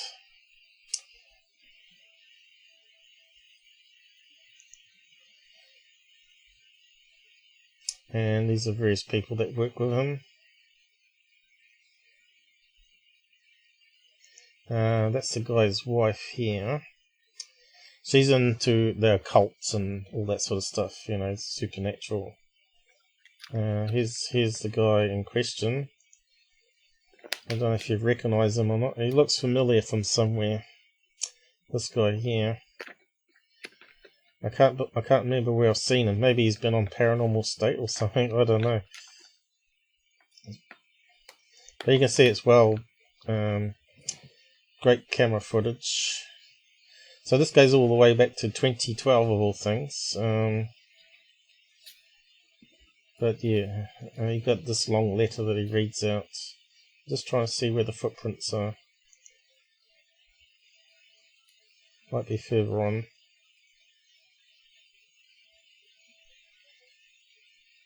But they get some cryptic emails and stuff. It's kind of, and then they talk about a special code or something. It's getting a wee bit Scientology-ish to me. The second one. But yeah, the quality of some of the security cam footage is a bit red flaggy for me. I'll just maybe play a wee bit of this here, just to promote it. I think this is where he reads that letter. Let's see. Weeks later, that I began to suspect that I was dealing with a number of what I... Yeah, I think so. It reads out there somewhere. And just a wee bit back. For the past 6 months, I have been living in a rural home located on the border of West Virginia and Kentucky, where my family is nightly assaulted by creatures that I have come to believe are of an extraterrestrial origin. These beings appear to be the size and stature of a small child, devoid of any facial features save for large oily eyes and lipless mouths. They frighten my children by peering through their bedroom windows, chirping at one another. Very low. They actively attempt to enter my home in the middle of the night. Last month they took my dog. I believe that they are coming from... That is, they often talk about their dogs being taken, but that's normal with Bigfoot encounters, I find. An abandoned mine located on the edge of my property. Though I am armed, I'm afraid that I'm far too frightened to enter the mine by my lonesome, and cannot convince any sympathetic friends to accompany me, though I cannot blame them. I was given your contact information through a man by the name of Terry Wrist. When these disturbances first began occurring, I was only inclined to confide in a personal friend who I knew had fringe interests. He offered to share my concerns with a man that had dealt with somewhat similar experiences in previous years. I accepted his offer. Within a week, I was informed that this gentleman had long since retired from pursuits of this kind, but was willing to provide me with contacts who may be willing to help. This is how I came to contact you. I do not have any answer to why, other than a referral and a recommendation from a gentleman I do not know personally. I was under the impression that you would answer that question. Most of Pike County is made up of small towns and rural communities. It is not uncommon to go days without seeing my closest neighbors. I moved to this area for the peace and quiet. I have received neither. I have lived in this area for just under 7 months, and in that time the majority of the harassment has occurred within the past 3. I did not become aware of any strangeness until early December, although that is only when I began to keep a record of these events. At first it was merely strange tracks in the snow around my home. I had initially imagined that they were some kind of animal, though it closely resembled a human footprint minus the heel. At that time I was under the impression that it was simply a single creature. It wasn't until weeks later that I began to suspect that I was dealing with a number of what I thought were individuals hazing me upon my arrival to the area. In the weeks leading up to this particular evening, I had awoken to find my shed doors open on several occasions. Many of my children's toys missing or moved, and my yard in general disarray. The second week of January, I'm having breakfast with my family when my 5-year-old daughter begins talking about kids without hair. When my wife inquired about these kids, she informed us that she had spent the previous night watching them play in the yard. As you can imagine, this was some concern. I asked my daughter what these kids looked like. She told me that they were bald like Grandpa and weren't wearing any clothes. The very same day I found the wreath that hangs inside our rear porch stuffed into our mailbox. I purchased and installed motion-activated floodlights the following day, and for a time the problem ceased. It wasn't until the end of February that our daughter informed us that the bald kids had returned. I was awoken to the sound of my daughter screaming, rushed to her bedroom only to meet her halfway down the hall. When my wife and I were finally able to calm her down enough to speak, she told us that the kids were trying to peer into her window, but they couldn't reach and instead had taken to tapping on it. She hasn't slept in her own bedroom since, almost every day for the following week. Yeah, I'll leave it there, but you can see the story sounds very similar to the Hopskinville encounter that we talked about. The beings do, and peering through the windows and other stuff like that. That does seem to be. Do you know what year this case was, Paul? Because Kelly was 2012. Apparently. Oh my God! Right? Yeah. Well, the Kelly incident was 1955. So yeah, it's a big discrepancy in the timeline there. But who knows? I'm just trying to find pictures, but sometimes it's hard to find pictures by the thumbnails. I think you went past there, yeah. Off the footprints. I think it might be here. Let me just have a look. Turn off the caps again. Oh, here we go. I don't know if you can bring it up. 3 toes, almost like 3 big toes. Creases in the foot, these dermal ridges. So it was a fleshy footprint. It means it wouldn't have been an emo, because I think they have like talons. Doesn't mean that he couldn't have carved out something, and this guy that sent him the email has exactly faked it, of course. Because you cut grooves in that look like dermal ridges, but yeah, you can see here it's more like a triangle foot. So I'm not sure how that relates. Another thing with the Kelly incident, the beings were actually floating off the ground and it didn't leave any footprints. So yeah, I don't know if we can really make a comparison there. Okay, so you got them to come back to get a measurement next to it so they can see how big it is, and we got the 3 toes here again going down. Where is it? It's a bit hard to see this one compared to the other one. Of a regular human footprint. So they're tiny and they were kind of round. But you can see the ridges and kind of heel on them. So some other images. Basically, this guy would send a reply back saying, "Can you measure it?" And he would come back 2 or 3 months later instead of the next day, which I found was kind of strange. But if he's out in the remoteness, maybe he didn't have internet connection, right, and had to go into town to use a hotspot or something. So yeah, there's a lot more questions than answers. Have you got the security footage? This is what I asked him, if I could get some pictures, so I can do my analysis on it, because I can probably bring out what's over here. But he reckons that's an alien head here with a big eye, which it could be.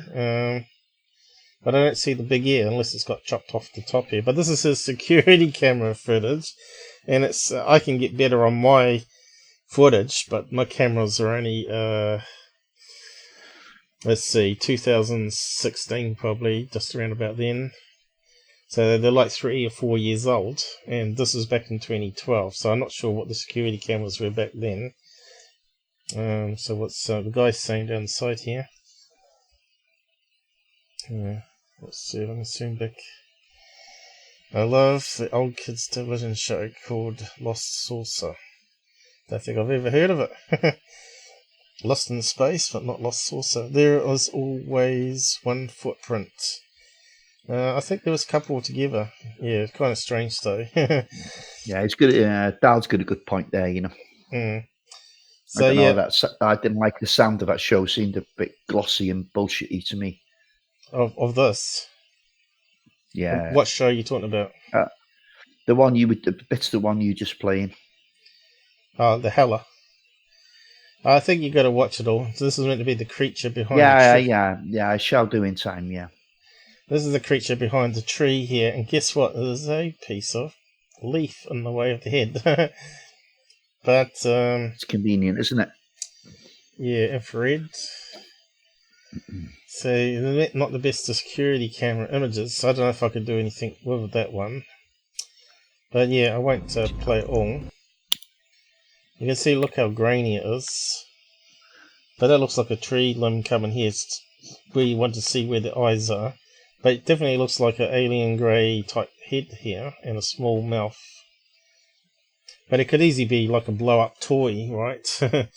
That's been heated up and just catch it on thermal on the infrared camera. But yeah, it's a good, interesting show. Like I said, I'll watch it all before I make my full opinion on it, but the first episode's been quite interesting. They actually go and see if they can hunt him down, because the guy basically leaves the place because he didn't want to stay there, and they lose in touch with him. So obviously he left and stopped communicating with them. So they went to hunt him down, because they're in Canada, and this is down at HELLIER. I'm not sure if we've got a map for where HELLIER is. Let's just bring it up, I guess. But it's got my interest because it's the case we did, and the Mothman connection was interesting because that's what I said. But they said it's a lot of synchronicities happening, you know, where strange things would happen around this case here. And they reckon there's an underground base in some sort of cavern down there.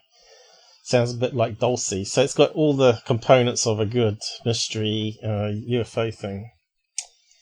So let's see where HELLIER is. What do we got here? It's come up with road names. Obviously it's a common name.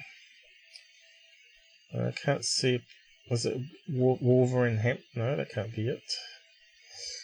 I'm sure that's how they spelt it. So USA. There we go. Kentucky as well. There we go. So there's HELLIER. Okay, so whereabouts is Hopskinville to Skin Valley or Ville. Ville. Is that how you spell it? No.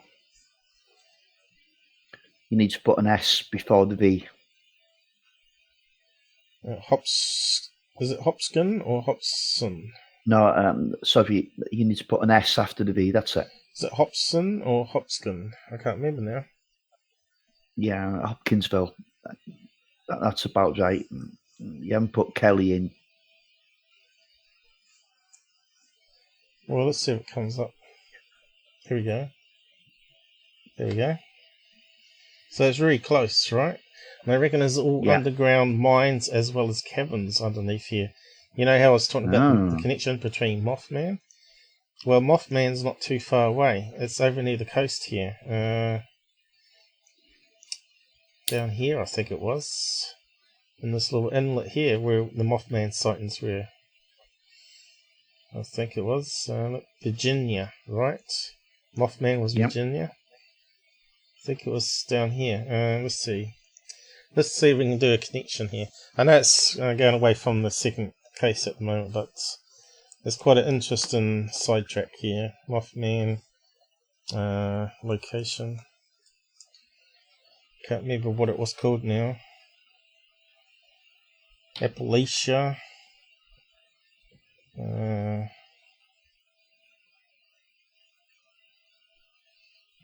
Location. It did have a place name where it first was sighted. West Virginia. Yeah, Point Pleasant, wasn't it? And it was the Silver Bridge that collapsed, yeah? Point Pleasant, that was the word I was looking for. Point Pleasant. Can we do 3 locations on this?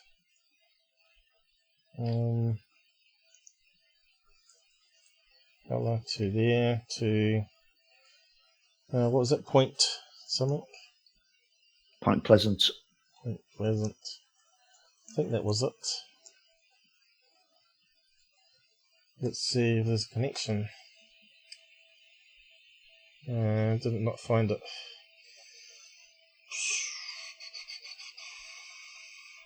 Don't think it found it. I think it's over here somewhere. There's West Virginia anyway. So you can see it's all connected, probably through the tunnel system. Is it Point Pleasant? Let's just type it in here.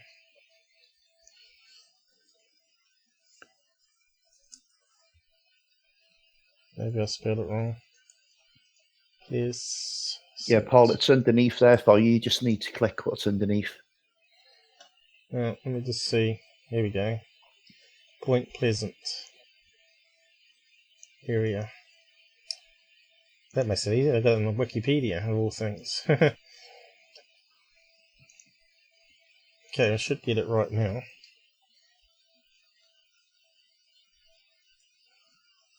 I'm not sure we can do 3 locations though. Probably not.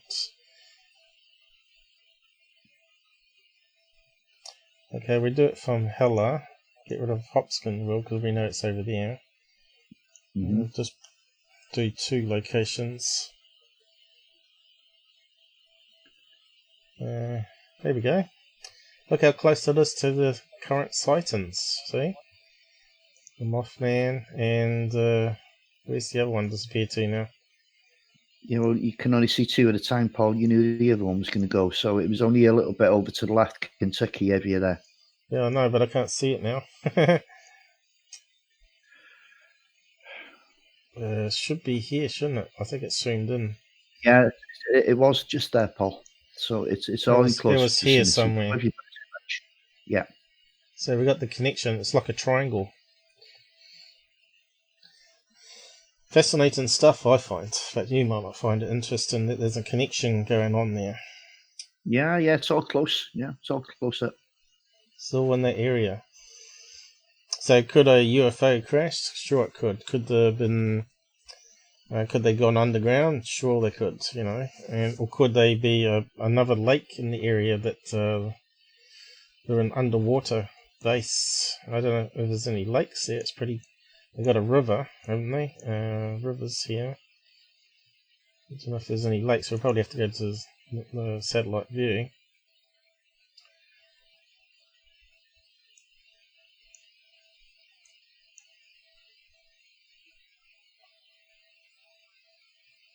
There's got to be lakes here, surely. I don't like lakes, is it? Or is it cloud? Rivers, is it? What's it say here? Mountain Trail. Yeah, you can see how hilly. You can see it's going to be like a good place for caves and everything, right? Fascinating stuff, anyway, I find. But we got to cover the Mothman sometime, I think. Yeah, definitely. And we can close this one down now because people got the links to it. And we gave it a plug, the show, so you have more people watching it now tonight. They'll probably get a peek in traffic because I plastered it all over the place. And that brings us to my other stuff. Hang on. Okay, so this was apparently the photograph. I think I may have brought it up but not realised because people had zoomed into it already. And that was the apartment block here that she was apparently abducted from. Whoa, you've moved on quickly there, Paul. We're going back to the Linda Cartier incident now. Yeah, I'll talk about the next recap. And there's some sources here that they claim in the pictures here. So I'll just save the image here. It does say here, photo taken 7/20/01, so 2001. I thought there was a more current one, like a 2015, but it must have been wrong. Brooklyn Bridge Abductions, roof line. So this is what the photograph I was trying to find last live, I think it was, that we're doing that.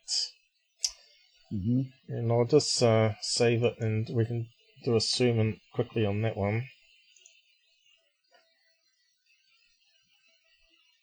I'll post a link to it as well. Yeah, I remember, guys, now there's a different case that we covered last week, the Linda Cartier abduction case. Yeah, I think we'll probably have that. So there's 3 recaps of additional information I've got for those previous lives that we did. I'll just see if I can post the link to the side there for people to have a look.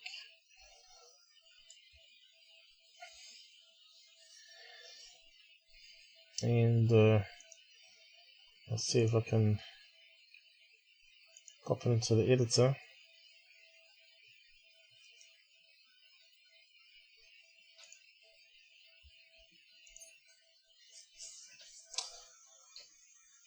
Hopefully the sound's still working alright. I'm always paranoid the sound gets rubbished.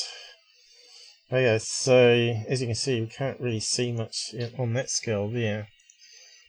But I think there's something right there. I'll see if I can zoom right in. Hang on. There it is there. You notice there's 2 black objects in the sky, and people don't point to the 2 black objects. So we're looking in that location there.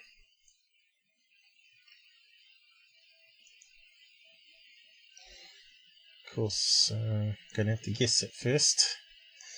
Try there.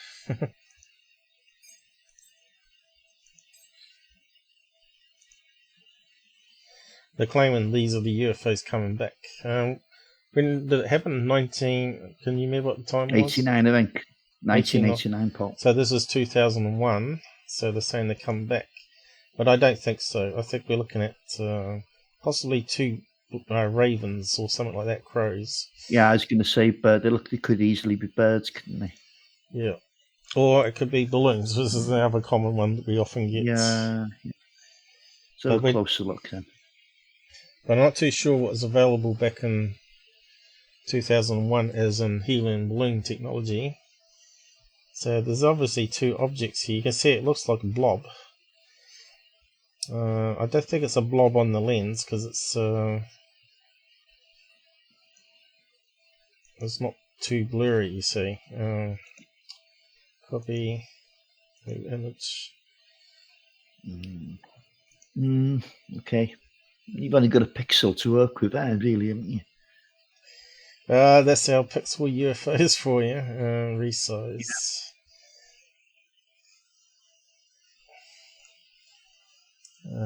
How big do we make it before we start going crazy? Okay, so this white stuff above here is often related to compression artifact. You can see it's got this edging on it. If we sharpen it, let's see, photo, sharpen, and see if it helps us any. Sometimes it makes it worse, makes it too pixelated.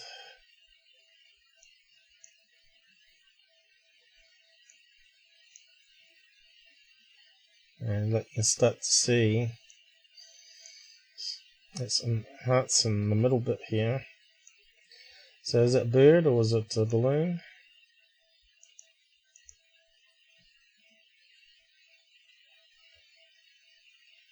Kind of strange. How it sort of hunts in the middle. It looks like a square pattern going on there.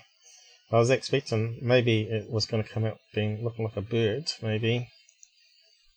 I don't think we can do much with that. No, Sharpening. absolutely not. Have we got that slow down happening again? Come on. It normally locks up for 20 seconds sometimes. I just can't work it out. We don't want effects, we want the colour. Alright, still thinking. Does use a lot of more processing power, of course. So we can do the brightness thing, hopefully. It's definitely going slow again.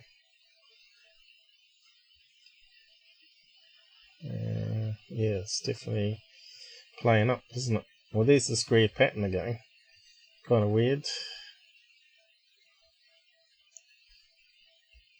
But I just think it's a resolution problem. Yeah, it does look odd in that one, doesn't it? We'll try the colour flip.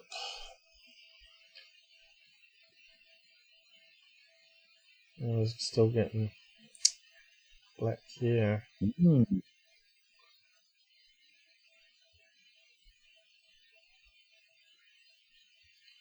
I just don't think we got enough detail to really pin it either way. Well, look, we can make a flying saucer shape. I think it's probably a balloon, actually. Looking at that, because we're not getting the classic what do you call it, the tear shape pattern where you got the sort of like the bird looking sideways at us. That sort of looks more like a bird balloon shape popping out there.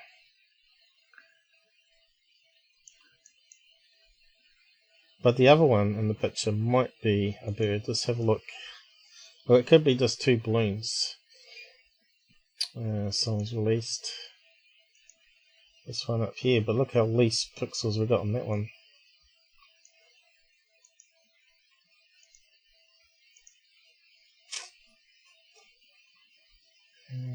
What am I doing?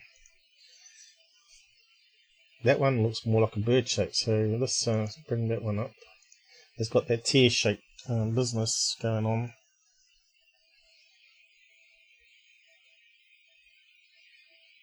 You see that? We'll see what pops out.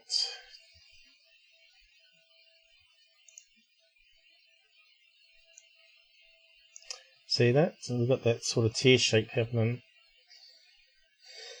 That kind of looks like a strange shaped UFO, right? So let's reset that one.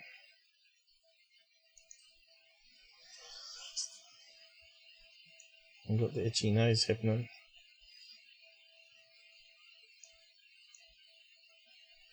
And we got some compression artifacts here. The whiteness happening here. Yeah. So we're talking about old. I guess it was taken and scanned in or something. It doesn't. 2001. Did we have digital cameras back then? Yes, we did. So yes, easily. Let's see. When did I buy my one? I think it was 98. Quite expensive, like $1,000 for a 3 megapixel back in those days. But there you go. You got that sort of diamond shape popping up here. Unfortunately, my computer has gone slow.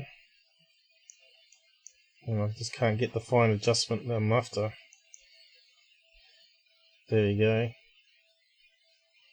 So that looks like a tail fin, maybe a wing pattern going on here with the wings to the side. And the tail and the head here. So that might mean the other one is a bird as well.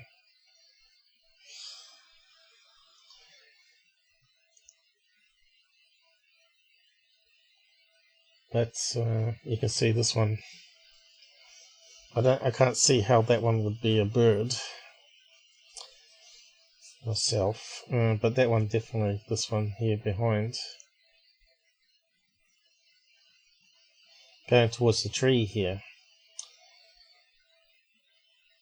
They do look like two different objects there, but everyone focused on this one here being the UFO, not this one up here.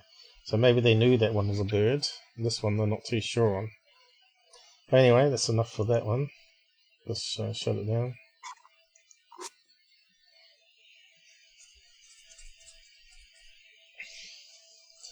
I would like to see a video of that. A video gives us so much more clues, because you can then see if it's flying towards the trees and all that sort of stuff.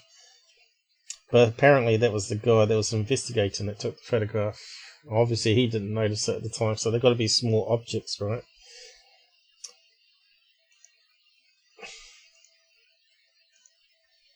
So we can close that case one down. That was the Brooklyn Bridge Abduction case. Yeah. And the last thing was about a classic. Okay, let's see. Peter Robbins talking about the guy levitating through the ceiling. I found the thing that was on here, so I'll post the link to it. And it will be queued to the right location, which was 64 minutes in, where he talks about this amazing abduction case, but we never get to hear about it in public. You know, they keep all these nice little cases to themselves instead of open it up to the public. You know, Dr. Lear had one where the plastic forks in the drive, in the drawer of the kitchen, become magnetized.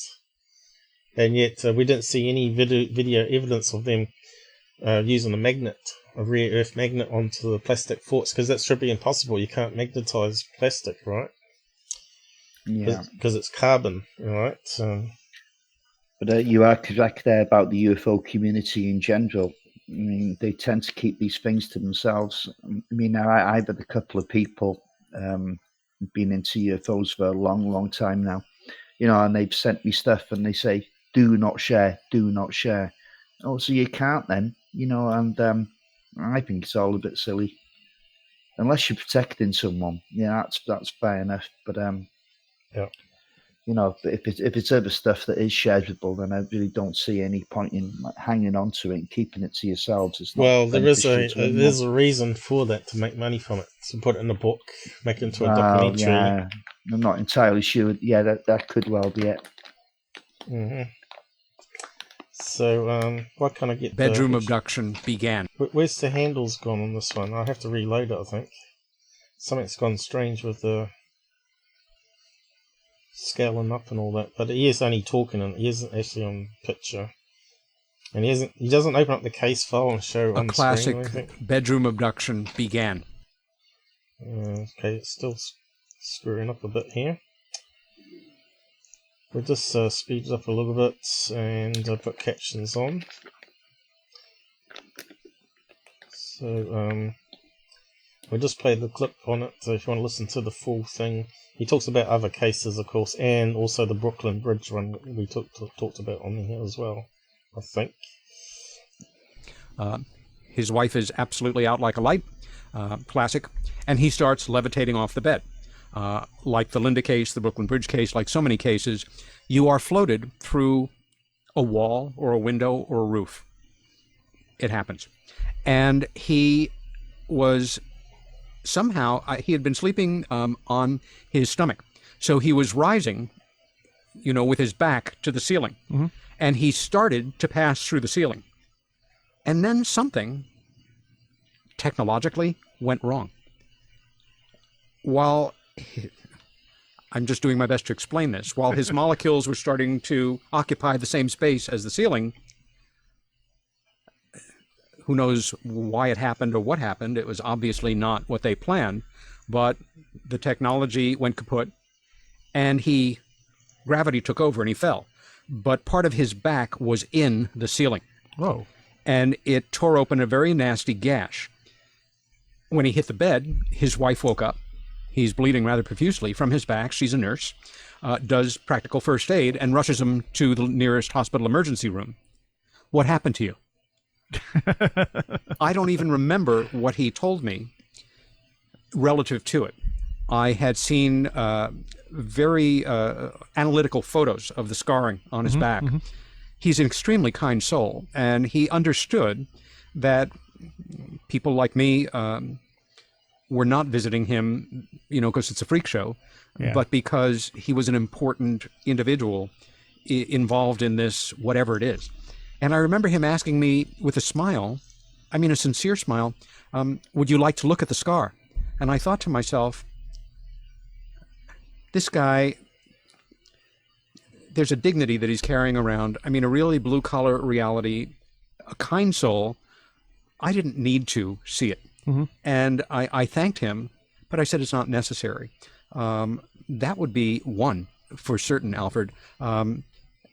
Another one is my friend Kat Thorvaldsen, who we were talking about earlier, an absolutely stunning Norwegian woman who has had contact experiences throughout her childhood.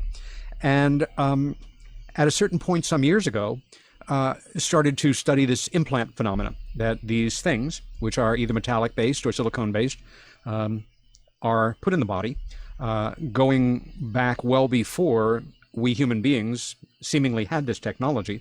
Some of them are no bigger than a grain of rice, other ones are larger. And she decided to see if she had any. And she went for a CAT scan in Norway and found out that she had something like 24 of them going up both sides of her spine and in her sinus areas. Again, there's no surgical whatevers. We have the video for putting the magnets That's on. right. Yeah. That's right. And that Kat is very down to earth and a very pragmatic thinker. I think that the normal reaction most of us would have would be, get that damn thing out of my body and do it yesterday. Her feeling was, they're there, probably for a reason. I'm okay. They're also patterned. Yes. And that's interesting. If you're going to start to move them out, could it throw... Anyway, she lives with them, and they don't do anything that, upsets her or is a problem for her health or anything, and she's very outspoken about it.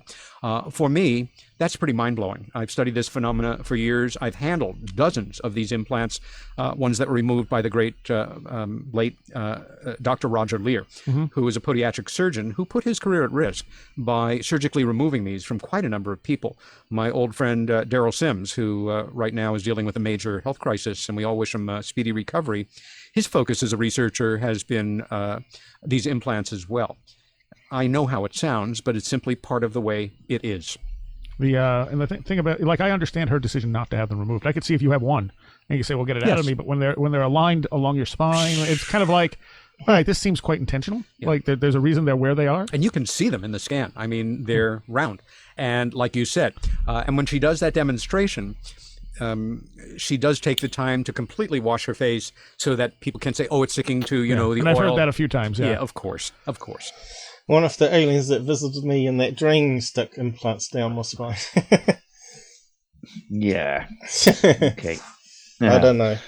We have to see if I get something else happen. But last night I thought there was something going on again, and I sort of drifted in and out of consciousness. And I thought I saw something, and then I sort of faded out again. But yeah, it sort of plagues your mind now after that crazy dream I had. But we're yet to hear your new encounter too, and hopefully some other people that might come forward. Del. Yeah. Other people might speak about stuff for us, and if you're lucky, or know other people that have spoken about the story, and that they might be able to relay it to us, and that would be quite good. Because the more we hear, the ones about this, that I like, the ones I like to listen to are the people who don't really want to talk about it. The ones that want to come forward and tell the story out openly so quickly, I always consider those people to be a bit dodgy. Yeah. Well, it took Il 3 years before he talked about his. And I was the first one he ever come out on the show, which was really brave of him, because he's a nurse and it could affect his job, you see. He works with disabled kids. So, yeah, he said don't try and publicise it too much in case the patients hear about it. So, yeah, people are paranoid for obvious reasons, for income reasons. But, it does help if you get these people speaking about it and see if anyone else can see if they had something similar happen in the same way, or they look the same, but it's amazing how similar a lot of the sightings and abduction cases are. And this guy here, the Peter Robbins guy, he's like apprenticeship guy that worked with Budd Hopkins, who's now dead from cancer, you said. But yeah, we did talk Peter about Robbins. I think Peter Robbins is still alive, isn't he? this guy's still alive. He was the apprentice for Budd Hopkins, is what I said. Good listen, this one. I actually enjoyed this podcast. Where did the road go? So go and grab it. So it's somewhere up there, hopefully. Skin Abduction, yep. So I won't play any more of that, but I just wanted to show you this particular case where they had physical evidence and it's not public, you know. And it's a bit of a shame, really, because this case is years older, of course. And, of course, that Dr. Lear one, he only presented it on MUFON Symposium. So, yeah, it's not all the information is not released, you know. All these implant cases that he did is not public knowledge either. And this guy's literally got all these things on the bookshelf here of all different cases that some of them are still ongoing, and it goes back generations and families, you see. But we talked, was it last stream that I talked about that Intruders movie? Did I talk about that at all? I'm not sure. I wasn't on the last one, Paul. Or was it me? I think it was me by myself, but I said I posted a link to a thing called Intruders 1992, which is based on Budd Hopkins' book, and it's like 2 hours and 40 minutes long, and you can find a version on YouTube to watch if you haven't watched it. So just do a search on Intruders Space 1992. I did mention it in my last live and showed you how to do it, and so go and watch it. It's really good, especially if you're interested in alien abductions. But it had also really good FX. It looked like the typical greys. It's really well done. I thought for a fairly low budget type film, based on various cases of his. But I thought the doctor was more looking like John Mack. He looked very similar to John Mack, and how he sort of got outcast by the university by taking on this topic of alien abductions, because they didn't think it was a real thing, and he thought it needed to be studied because either it's something real happening or it's some new mental phenomenon that's affecting millions worldwide, or thousands. Maybe a lot of people don't talk about it because they're not too sure what's going on. Like mine, I'm not even sure mine was so real dream, because it's like because I was dreaming, having a dream of you having a dream doesn't make any sense whatsoever, where you sort of wake up and drift off back into sleep and you're dreaming about something else. So having a dream about that is just kind of crazy. So something more going on there, I think. But a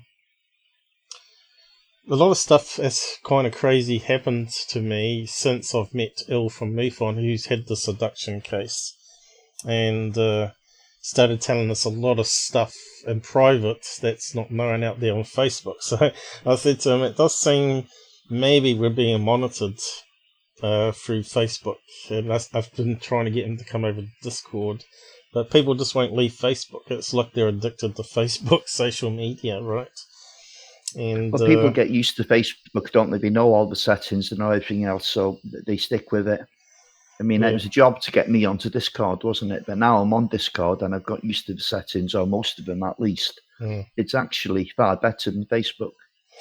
But and it's safer too. You've talked about your sightings and stuff, and how many people sort of laughed at you when you talk about it, or haven't you talked to your friends? How did you find? Oh, I've talked to all my friends, and most of them are fascinated. There's only a few that you can see the rolling eyes, you know, and that little bit of a sneer. But there was one friend that used to sneer at everything I said until something happened to him, and it was quite close up and personal, which I thought was ironic. So he doesn't laugh anymore. No, actually, in this part of the world, people take it quite seriously here, you know. Well, that's good. I think it's getting more and more out there, and it's getting more published out there. Yes. I think in the past it was people like the skeptics saying it was sleep paralysis, which it isn't. Because if it's sleep paralysis, you shouldn't be able to move any part of your body, right? And in my particular dream, I could move my head and also my upper arms for a wee same while here. anyway. So, but I couldn't move my lower body, you know, turn or anything like that, where the bulk of your power is in your lower half of your body, to be able to fend off people, karate kick or whatever. Well, I was diagnosed with sleep paralysis. It would be around about 30 years ago now, when I was in my early 20s. Well, it was a grey area even then. You know, they weren't really sure what it was. And all they did for me was dumb me down with these crazy sleeping tablets, which turned me into a flaming cabbage the next day, or at least for the first half of the next day. So, it's not understood, you know. I don't care what anyone says.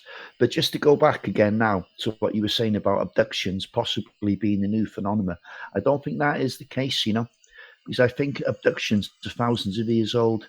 People just interpreted them different. They were seeing goblins, where we're seeing maybe aliens. It's just different culture, different belief system, but basically experiencing more or less the same thing. Right.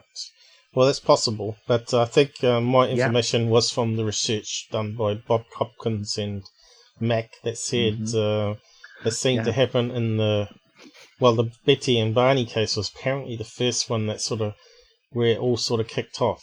Maybe that was when 1961. Betty and Barney Hill. That's true. Yes, but if you read Jacques Vallée, and there's some others as well. They're very much in the ancient aliens type of category, you know. Yep.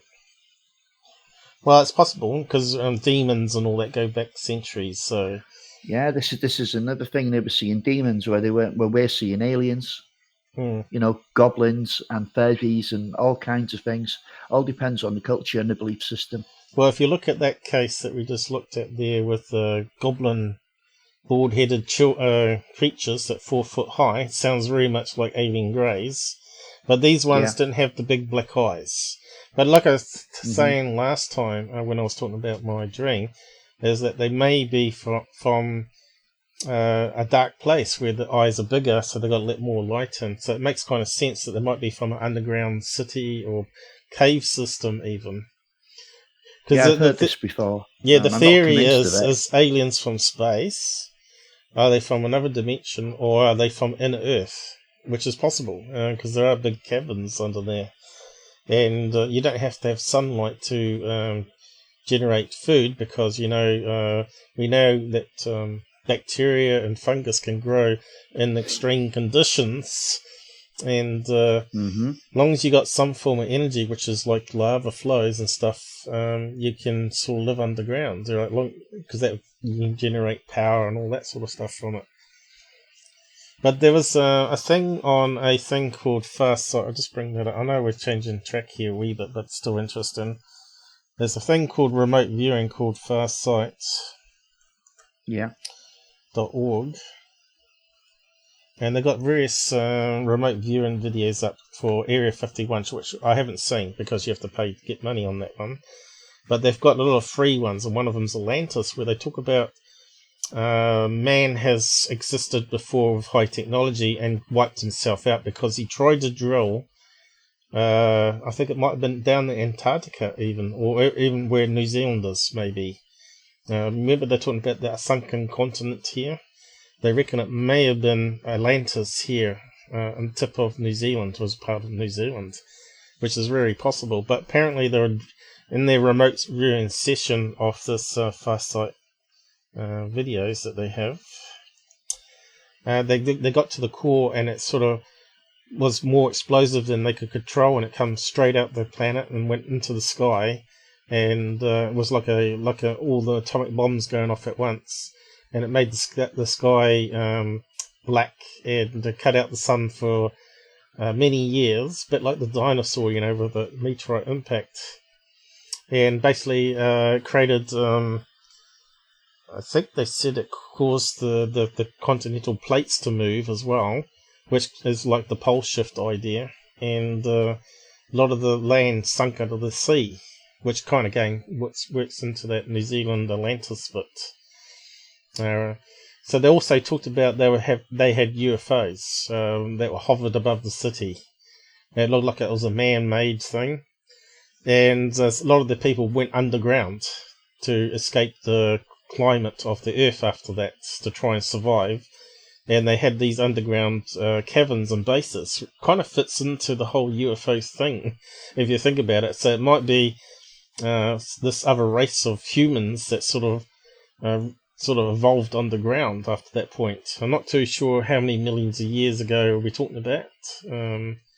But I think in the remote viewing they may even talked about dinosaur. They saw a dinosaur or something. So who knows? Why is that coming up with the error message here? Have they gone under or something? Or they got a problem? Well, that's coming up. But yeah, they got all these ones here. Area 51, Roswell. I'll post the link to their site there. Not that I believe that the remote viewing is 100% correct. I think they've demonstrated that while 30% of the remote viewing can actually be proven that something was going on there. But 30% is not good enough proof that remote viewing works, right? You need like 70% rather than 30%. No, that's it. And you know, some people were better than others, weren't they? Yeah, some people can spit it right out, but it's very interesting the way they do it though.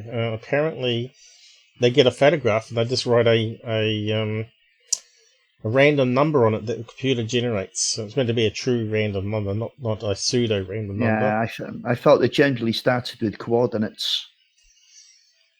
Yeah, they convert it to coordinates of the photograph for what's in the photograph, and they write it on the back as well with the number, and then they write on an envelope the special code number for it and stick it inside the envelope and then lock it into a safe.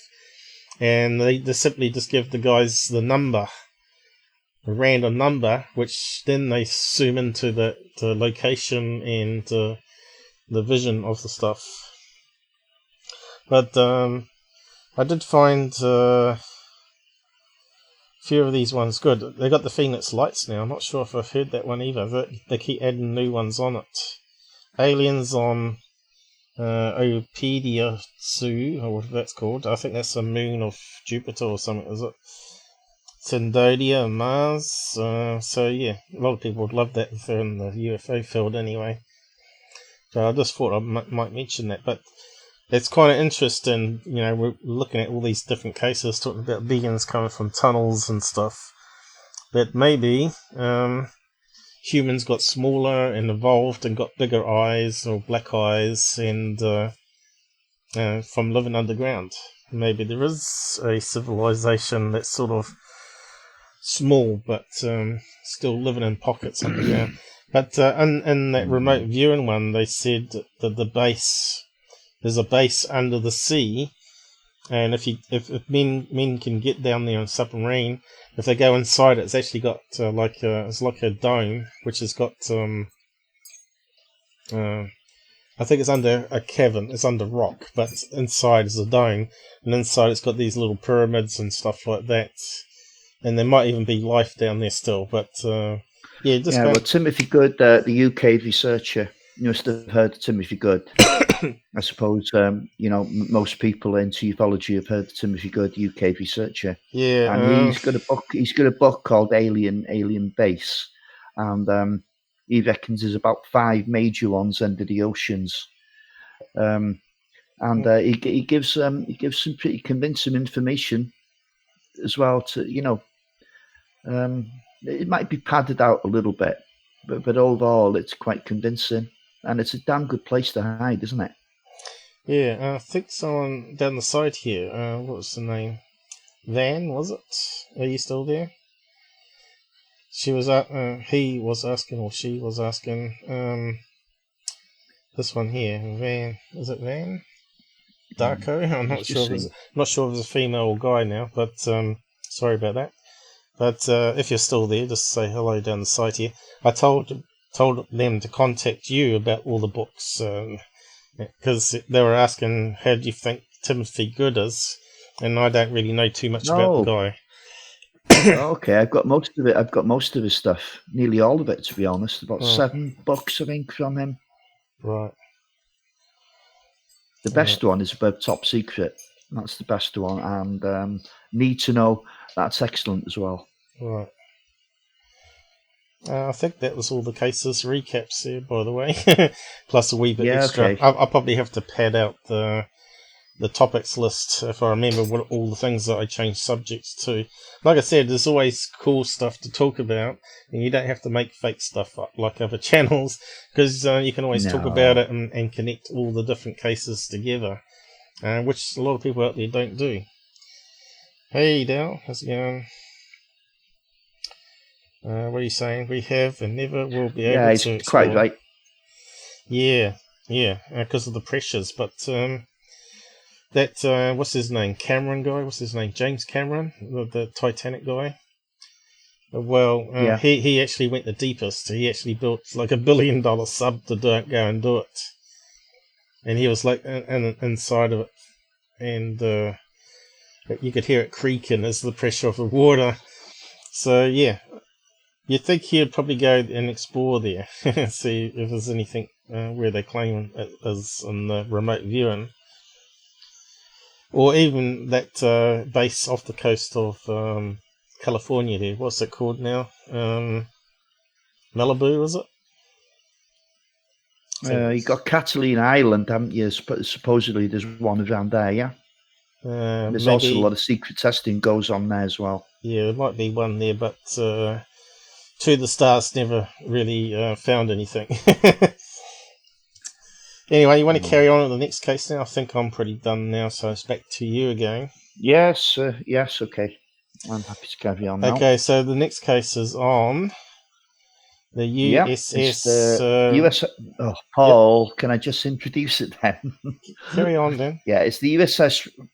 It's the USS Franklin D. Roosevelt, Florida, 1958. Okay, but this ship now, it was plagued with UFO sightings from when it was commissioned to when it was decommissioned. You have to wonder why it was such an attraction for UFOs. Well, that's not too difficult, really. It was one of the only aircraft carriers, or it was the first one and the only one at the time that was carrying nuclear weapons. So, maybe there's a clue there, you see. Anyway, I'll post a link now with the dimensions of the ship and when it was commissioned and decommissioned. Well, we're looking at pictures on the screen here. Yeah, but this is better. Yep. You turned a wee bit robotic then. We call him Robot the Robot. That's fine. I can live with that. That's not difficult. Robbie the Robot. Okay, wasn't there a UK TV show about a robot that the kids built in the house? That was quite funny comedy show. Can't remember what it's called. Metal Mickey. Yeah, that was funny. Oh, yeah. That was funny. I remember that. Yeah. Anyway, you got a link there, Paul? Yeah, I'm posting it. Okay. I'm just filling in while I'm doing stuff. Okay. Pad it out. Here we go. I'll just close this one. Oh, you got a visitor. A quick knock on a dot. No problems. This is we're about to begin. Sounds like the dog wants to get to the door, as usual. My dog would be woofing everything.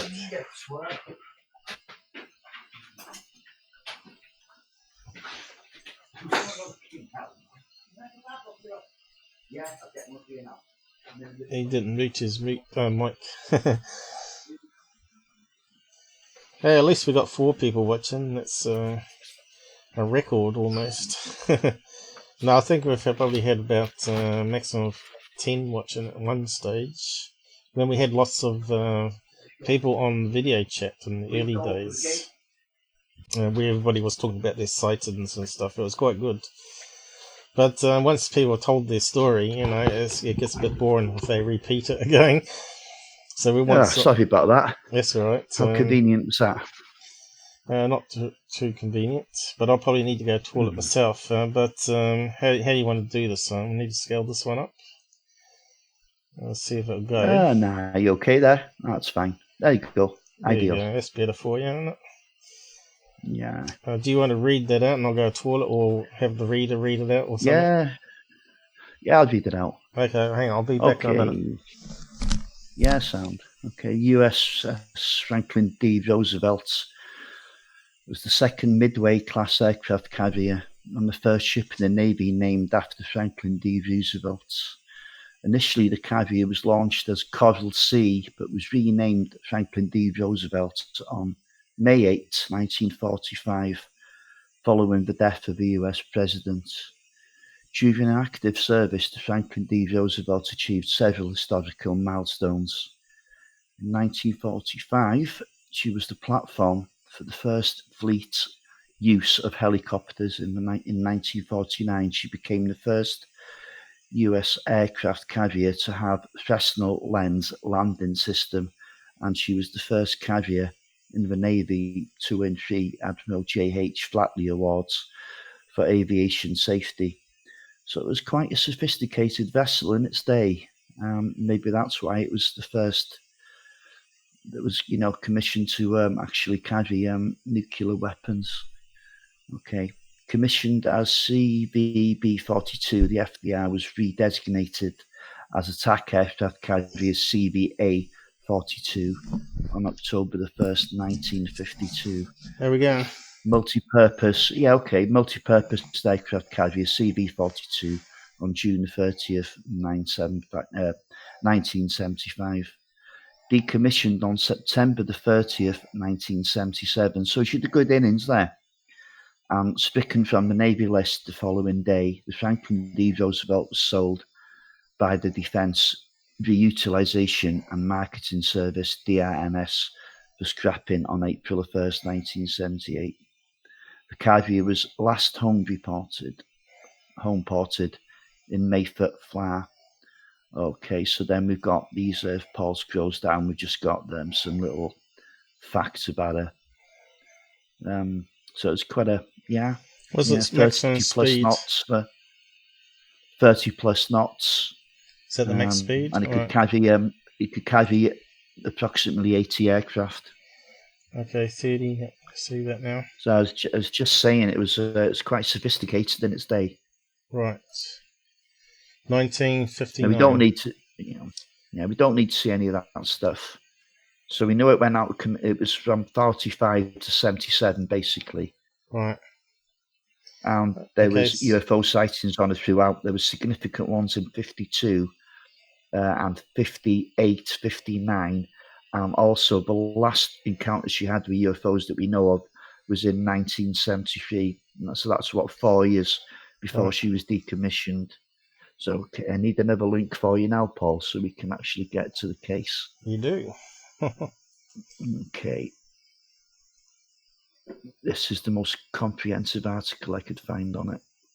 The old fan on the computer's heating up a wee bit. I wonder what's going on there. Is it warm where you are? It's starting to warm up. I don't have the heater on today, so it must be 23 or 24 in the bedroom, which ain't terribly hot. Right. It's comfortable. Beats the 28s and 32 degrees Celsius room. That's where the sweat pours off. Yeah. Okay, so we're just. Good.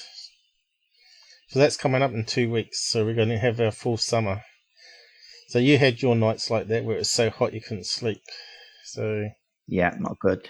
It's been a warm summer in the UK. Hopefully that's working. Is that the one? Looks good. Do we need a bigger font? No, that's fine. That one's probably a wee bit. Do you want to get the reader on that, Paul? If we've got any legs left in the reader, you can do a bit on that. Well, 20 minutes we got. I'm not sure if it's 20 minutes once we start using it or 20 minutes off use. So I'm not too sure on that. I'll just see if we can read that bit out. See if it works. Yeah. Would you be interested in details of several UFO sightings by crew members of the U.S. Navy's 45,000-ton aircraft carrier Franklin D. Roosevelt V-42? I was myself a member of her crew from 1958 to 1960, and I was one of the many eyewitnesses in one of the UFO sightings, in September or October of 1958. The ship was on a shakedown cruise off the U.S. naval base of Guantanamo in Cuba at between 8:00 and 10 p.m. when a small light appeared and started following us and then headed straight for us. The sky was clear, the air warm, and, as I was not on duty, I had gone up onto the flight deck where I should not rightly have been. Okay. Yeah, the main witness here is a guy called Chester Krasinski. He's the main player. Right. He got together during a reunion with several of the people who served on that, and then he found out there was other UFO sightings. So he's the main guy anyway. Just to recap, Chester Krasinski. So if you want to play some more. Paul. So this ship is the old ship to the new one, which Gimbal was related to. Is that what you're saying? Yeah. That's a different vessel under the same name. So was this one scrapped, did you say, in 78? Yeah, in 77. 77. So people might notice the same name, but they made a new ship and gave it the same name. And it's also related to UFO sightings, which we're currently hearing from 2015, the Gimbal one. That's right. Which now Black Vault is saying the declassified notes that what's his name, Luis Elizondo, got actually referring to drones, not UFOs, in the reports. So that's kind of interesting. Yeah, drones and balloons. Yeah. So we get to the bottom. Of course, they've lied before, haven't they? Well, we probably could talk about that sometime too. Probably recap it all. What's happened here? Just resized it a wee bit, did I? So we just read on from here. See how we go. Through the ship's intercom, someone from the bridge watch was screaming for the officer of the deck or bridge to get up there at the double. Then suddenly the object turned to a red-orange color. This was when, against the dark night sky, I was able to see its cigar shape, and it vanished rapidly. Meanwhile, the ship's own movement had stopped suddenly. I estimate that the sighting may have lasted 5 minutes or more. Special investigators from the CIA subsequently came aboard the carrier, on the pretext that they were allegedly investigating gambling below deck. But they questioned many sailors about this sighting. My own petty officer first class questioned me about what I had seen, and I replied that I did not know what it was. After that, I heard nothing more about the matter. Years later, after I had left the Navy, I joined the FE reunion group so as to be in touch with some of the others who had been with me on the flight deck that night and who might help me to document the event. The widow of one of my friends, he had since died, told me he had discussed it with her and had spoken of a big red ball leaving the ship. And gradually I learned quite a lot of other UFO sightings from aboard our ship. You reckon I missed a bit? I thought we read out the bit. Suddenly the thing was overhead. It was cigar shaped, which he said down below as well, with a row of windows, which is quite interesting. Through which we could see figures of people watching us. I could feel the heat from the craft on my face. It was quite silent. I think I might have heard this read out on Dolan video. Was it with? Yeah, quite possibly. Yeah, I think he covered it with Michael Schratz. Yeah, that's the guy. Not a lot of people believe that guy, though, do they? He's sort of. No, I know. Even Dolan was a bit suspect when he was reading out the last one. One of the cases, can't remember what it was now. Oh, God, that so-called crash retrieval in 1951, was it? Yeah, apparently they're trying to cut through the skin. Now, even though it had windows, wouldn't you first try and break through the windows and try and cut the glass rather than the skin? But anyway, the whole thing was suspect for me. But anyway, we probably could talk about that one sometime too. But we're trying to get the best cases here with multiple witnesses. So let's see, did I miss something else here? I estimate that 25 other men who were there on the flight deck. So multiple witnesses again. So we'll just read the next bit out here.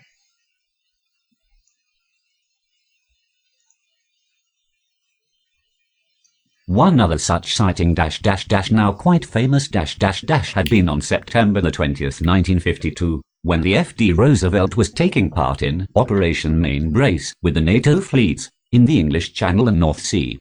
3 photographs of the UFO, a fast-flying disc, were taken at the time by a journalist named Wallace Litwin who was aboard our carrier. The disc was following the NATO ships. Those who saw the disc were numerous. And there were also many other UFO sightings in Western Europe on that same day during the NATO exercise. One of these sightings was of a flying disc, seemingly metallic, at 7:30 p.m. over the most important military airfield in Denmark. In the course of my inquiries, I discovered evidence of at least 3 and probably more other UFO sightings from my carrier. One, in 1953, had been observed by the bridge watch and picked up on the Commander-in-Chief's radar. In 1956 there came another sighting, when the ship was anchored in the harbour at Rio de Janeiro, Brazil, and UFOs were seen by many of the crew, including officers. I learned that one of the witnesses drew sketches of the UFOs. The sketches were sent to the U.S. Department of Defense, and the witness was warned that he should tell nobody about it for 20 years. So, have we actually got any drawings that they're talking about here at all? Keep going. You reckon it might be further down? Yeah, I've seen a drawing, but I couldn't find one on the net. It was a very long cylinder-shaped craft with portholes. I've seen it on Dolan's side. So it was off the coast of this location, which we didn't point out before, Cuba. Yeah, remember there was numerous incidents. Yeah. How do you say that word? Guatemala. Guatemala Bay. Yeah. Guatemala Bay. So that's the There's bay. The bay there. Yeah. This was before Cuba was enemy of USA, is it? Oh yeah, it's Guantanamo, isn't it? That's where they kept all those prisoners from the terrorist attacks. Yeah.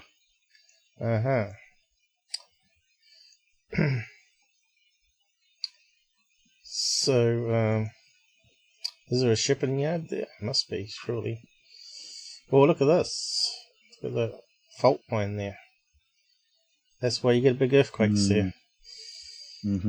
And obviously, there could be some underground UFO bases there too. Let's have a look down here. There must be a shipyard here somewhere. Look, here we go. That looks like a runway. And obviously, where ships would go. There we go, look, a lot of ships into here.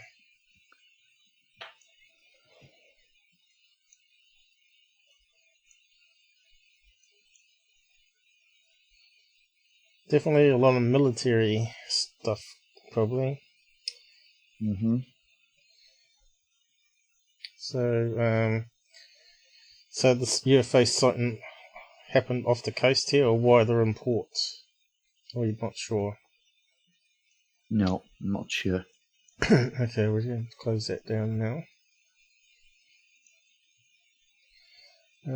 Let's see. What did we type in to see if we can find some images of it? Also, about 1958 UFO, maybe? Yeah. 59. 58, Paul. Is it 58 or 59? Oh, excuse 58. 58, Paul. The last case was 59. Okay. UFO, try that.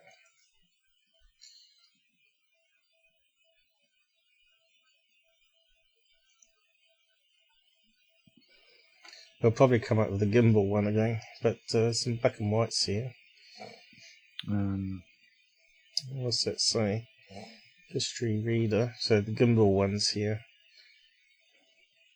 Even though we put 58 in. I can't see anything with the cylinder with the windows. Is what we're looking for. What's that one there? UFO case files. Let's have a quick look at that one.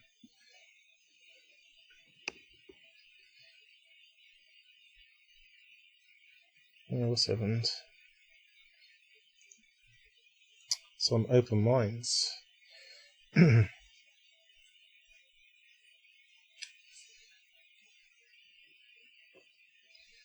It's the right one. Have they got any pictures? What's that one there? Rendering of a UFO. Michael Schratt. No, that's not it. That might be the one they cut open. Or try to. And that's not it, is it? No. That's a shame. Look promising there to start with.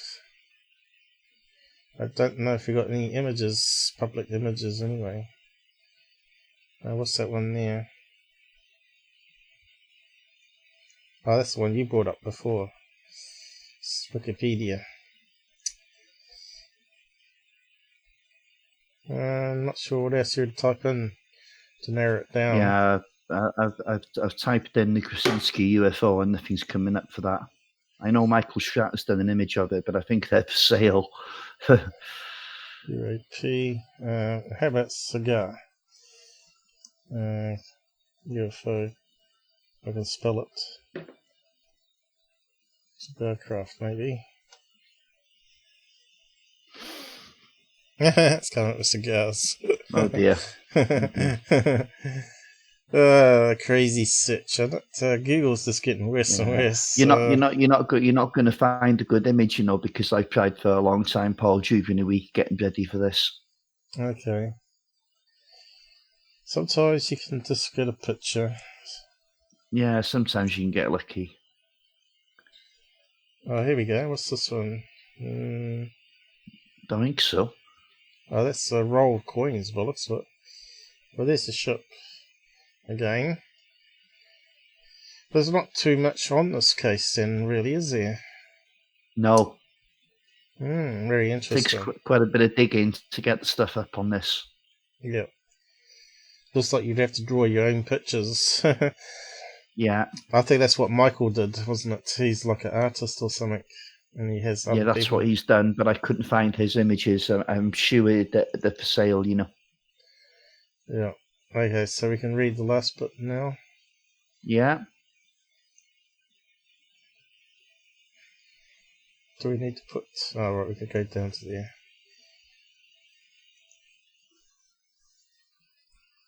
But we can be sure that the regulation Jane at 146E will have prevented details of any of these cases getting onto the warship's logbooks. However, I possess letters of testimony from a number of crew members. I also enclose herewith, along with a photo of the carrier USS Franklin D. Roosevelt, prints of two of the photos of the flying disc taken on September the 20th, 1952 by Wallace Litwin during Operation Main Brace, and a sketch of the scene on our flight deck on the night in 1958 when, off the coast of Cuba, I saw the big cigar. This sketch was made by my companion and fellow witness William Scott. Along with the photo of our carrier, I also enclose a copy of the official U.S. Navy's Marine Radio Telegraph Procedure Chart for reporting UFOs, and a copy of the letter of promulgation issued on March the 31st, 1966. By the Joint Chiefs of Staff in connection with Jane at 146E, instructions for the reporting of vital intelligence sightings, incidentally still in force today.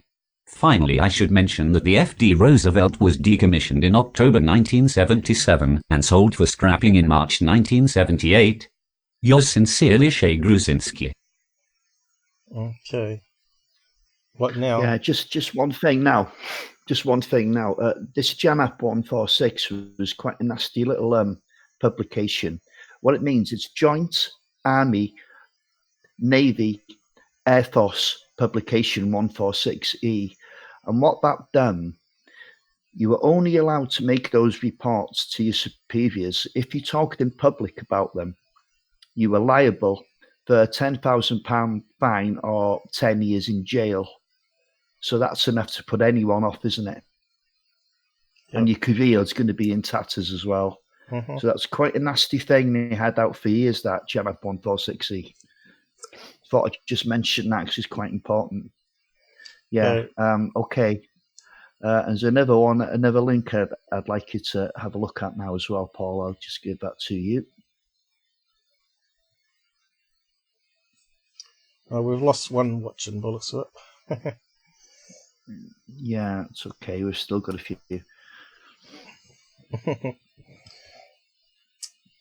Yeah. I suppose there's a few live streams starting up now, probably. So what's the time in America right now? It must be getting on a wee bit. Let's see. I think it'd be about 8 o'clock in the night or 9 o'clock in the night there, is it? No, it's earlier there, Paul. They're behind us, and it's coming up to 4 o'clock for us now. Oh, my bad. It's going to be, depending on the time zones, it's going to be quite early there, you know. Yeah, I think it's going to be 9 or 8 a.m. there, not p.m. I mean. Yeah. Depending on the time zones, yeah. At your location, it's what, 4 p.m. now? Mm-hmm. Daylight savings and time zones. That doesn't it really suck? Okay.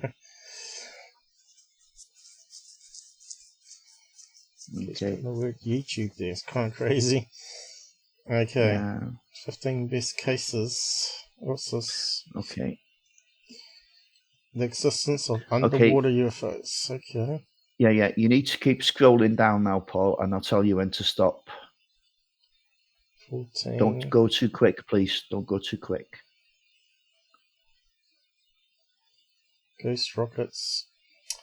I actually did a few episodes on that. No. Soviet. Green Bay UFO. Operation. That's it. Main. That's it. 52. Well, that's a big Which UFO. the Roosevelt was involved with. This is the 1952 sighting now on the same vessel. So we got some graphics of that one. Yeah. Don't tell me it's Michael's picture. No, it's not. So you want me to read out that? Yeah, I'll do it if you like, you know. Okay. Okay, in 1952, the North Atlantic Treaty Organization, NATO, conducted the first large-scale naval exercise since World War II. It was called Operation Main Base. The incredible operation involved 200 naval vessels from many member nations and was basically a show of strength to the Soviet Union. The entire operation was led by the USS Franklin D. Roosevelt, a Midway-class aircraft carrier on the US Navy. On the 14th of December in the North Sea, so that'll be just above Scotland, really, won't it? Yeah, I think it was. Over a period of about 2 weeks, several officers and sailors aboard the Roosevelt witnessed unbelievable events. Documents in the military archives attest that dozens of sailors reported silvery triangle objects moving fast just above the waterline towards the fleet, but then quickly vanished once the vessels went on alert. During one of the sightings, William Scott, a sailor on the Roosevelt, sketched the large hovering craft as it moved above the water. Were these crafts gauging our response or just checking to see that such immobilization wasn't a pretense for another world war?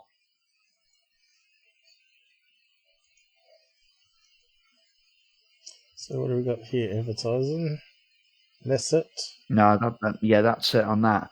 But doesn't this remind you a little bit of a Nimitz case?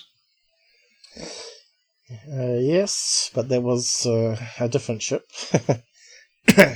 Oh yeah, but the same type of behaviour going on then. Yep, that's in the 1950s. So that's 1952. Yeah, so I don't think you could put what was happening there down to any super duper high tech drone.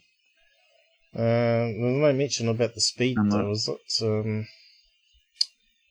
No, they just said unbelievably quick. Of course, we don't know if they really come from the sea, do we?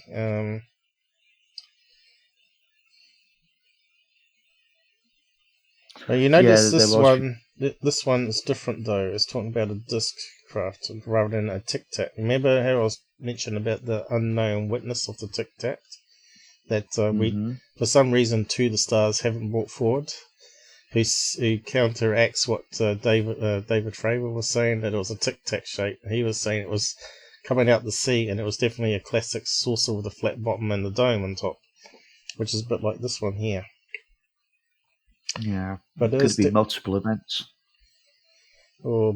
maybe it wasn't the same object. Maybe they saw two different objects, or maybe Exactly, yeah. it released the smaller tic tac from it. I don't know. There's something strange here, but why would you cover up the other witness? Wouldn't you bring it out and see if you could work out what's going on there? To me, To the Stars have left a bad taste in my mouth with the UFO stuff. I found a lot of this stuff to be incorrect and sort of making more of a mockery of the UFO field rather than being really sure on their facts and photographs they're putting up. You know, they've been putting up all sorts of crazy stuff like helium balloons and helicopters hit by bird strike and what was the other one? Well, they put up that CGI, didn't they, of the Washington Lights? Of 1952. Sorry, it was the 1940. I can't remember which one. Yeah, 1952. Yeah, the Washington Lights. They used the CGI, didn't they? Yeah, that's the one I was trying to remember. you jumped in there. Yeah. So, was there anything else you want to bring up, or was that really the end of it? On this one? Just another thing about TTSA. I mean, their latest blunder.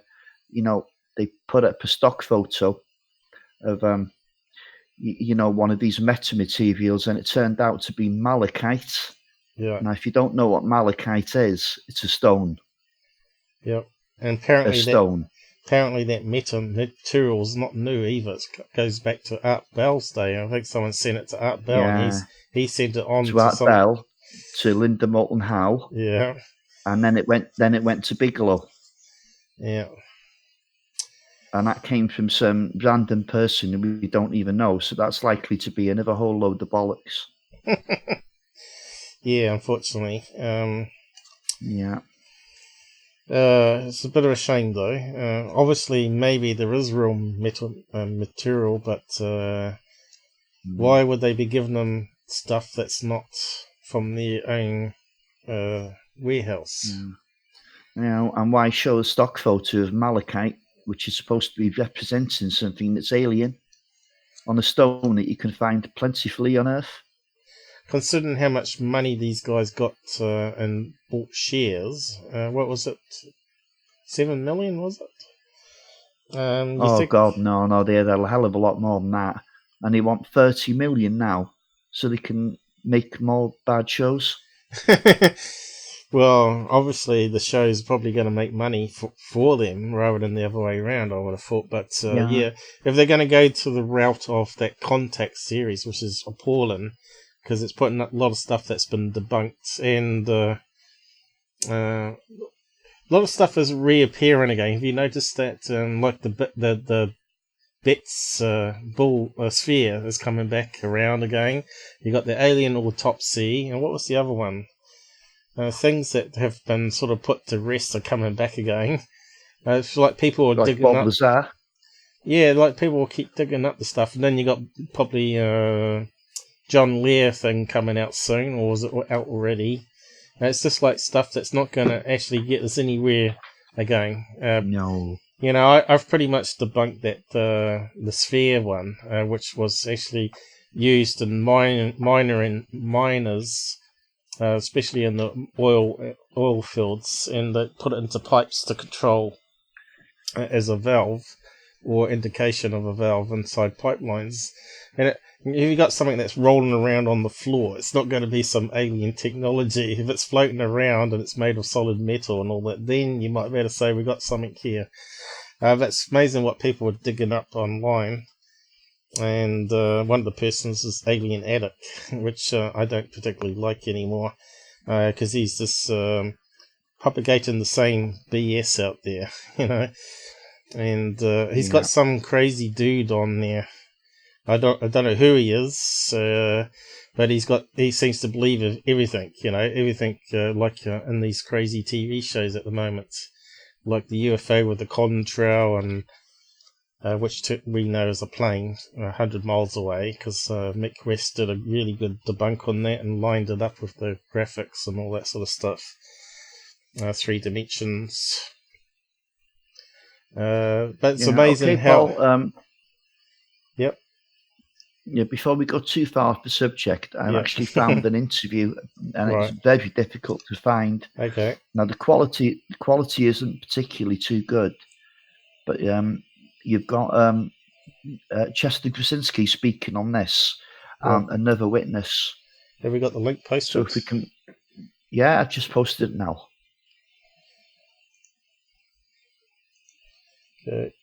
Let's see how it goes. Just give me 2 seconds before you start playing it. Oh no, it's got that studio thing added to it again. Looks like I have to close that. Try again. About squares. Just write stuff down. February. That's for my what we're going to do for some time in the future. So I don't want that playing now. Yeah, let's get rid of this studio business. Where is it? Why does it do that? I don't know. Never used to do that till Google changed something.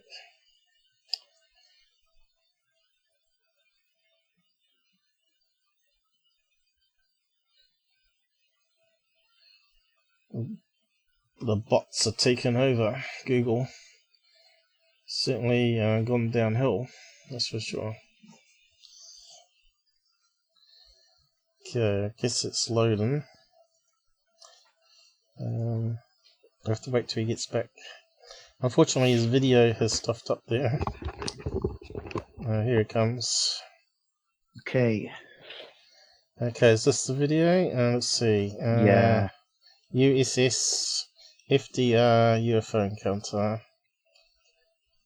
Yeah, that's why I didn't want to go too far away from this case while you're talking away there, so I just confuse everyone. So these are some of the witnesses now to the Roosevelt encounters. Okay. That's from my TV show, is it? Sightings. It's pretty bad quality too. It is, but it's difficult to find anything on this. So this reminds me of a UFO photograph. blur images that we seem to get in the UFO field. This was bad as that. Okay, we'll just play it like that. Well, it's 1970s or something. Yeah, VHS times. UFO hovered above them. 3 photographs were taken, and this sighting was just the first of many reported aboard the ship. Despite vehement denials from the Navy, many people who served on the USS FDR believe that she was a UFO magnet.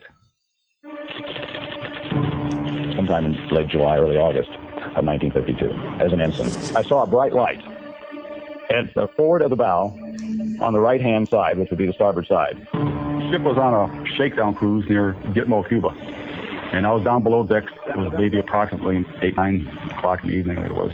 And a buddy of mine, Vince, we'd seen a bunch of men coming from the engine room compartment running up topside on a ladder. Said, "Red, let's go up there and see what's going on." So I follow these guys up 3 or 4 decks up to the flight deck, and we're watching this little object, like a light, that was following our ship. And then it came out of the sky at us. My friends called me to come outside, and we observed a bright light quite high in the sky. It looked like a star, but was much brighter. The light tracked at a high speed and came to a stop, altered direction, and accelerated to high speed, stopped again, and it proceeded across the sky in this manner until it disappeared into the moonlight. These 3 men, Robert Coburn, Chester Krasinski, and John Lawrence, all served on the USS FDR.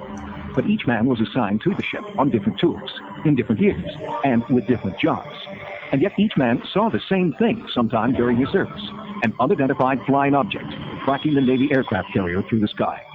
Others stood with them and witnessed the same events, which occurred over a 10-year period. But there is no record of any sightings in the ship's logs, and attempts to find other eyewitnesses have failed. I know that during September of '52, there were a series of incidents during Operation Mainbrace, which was a series of naval maneuvers, military maneuvers with other countries. And during those maneuvers, there were a number of UFO incidents reported, one occurring in connection with a fighter jet, which had been followed by an unidentified flying object.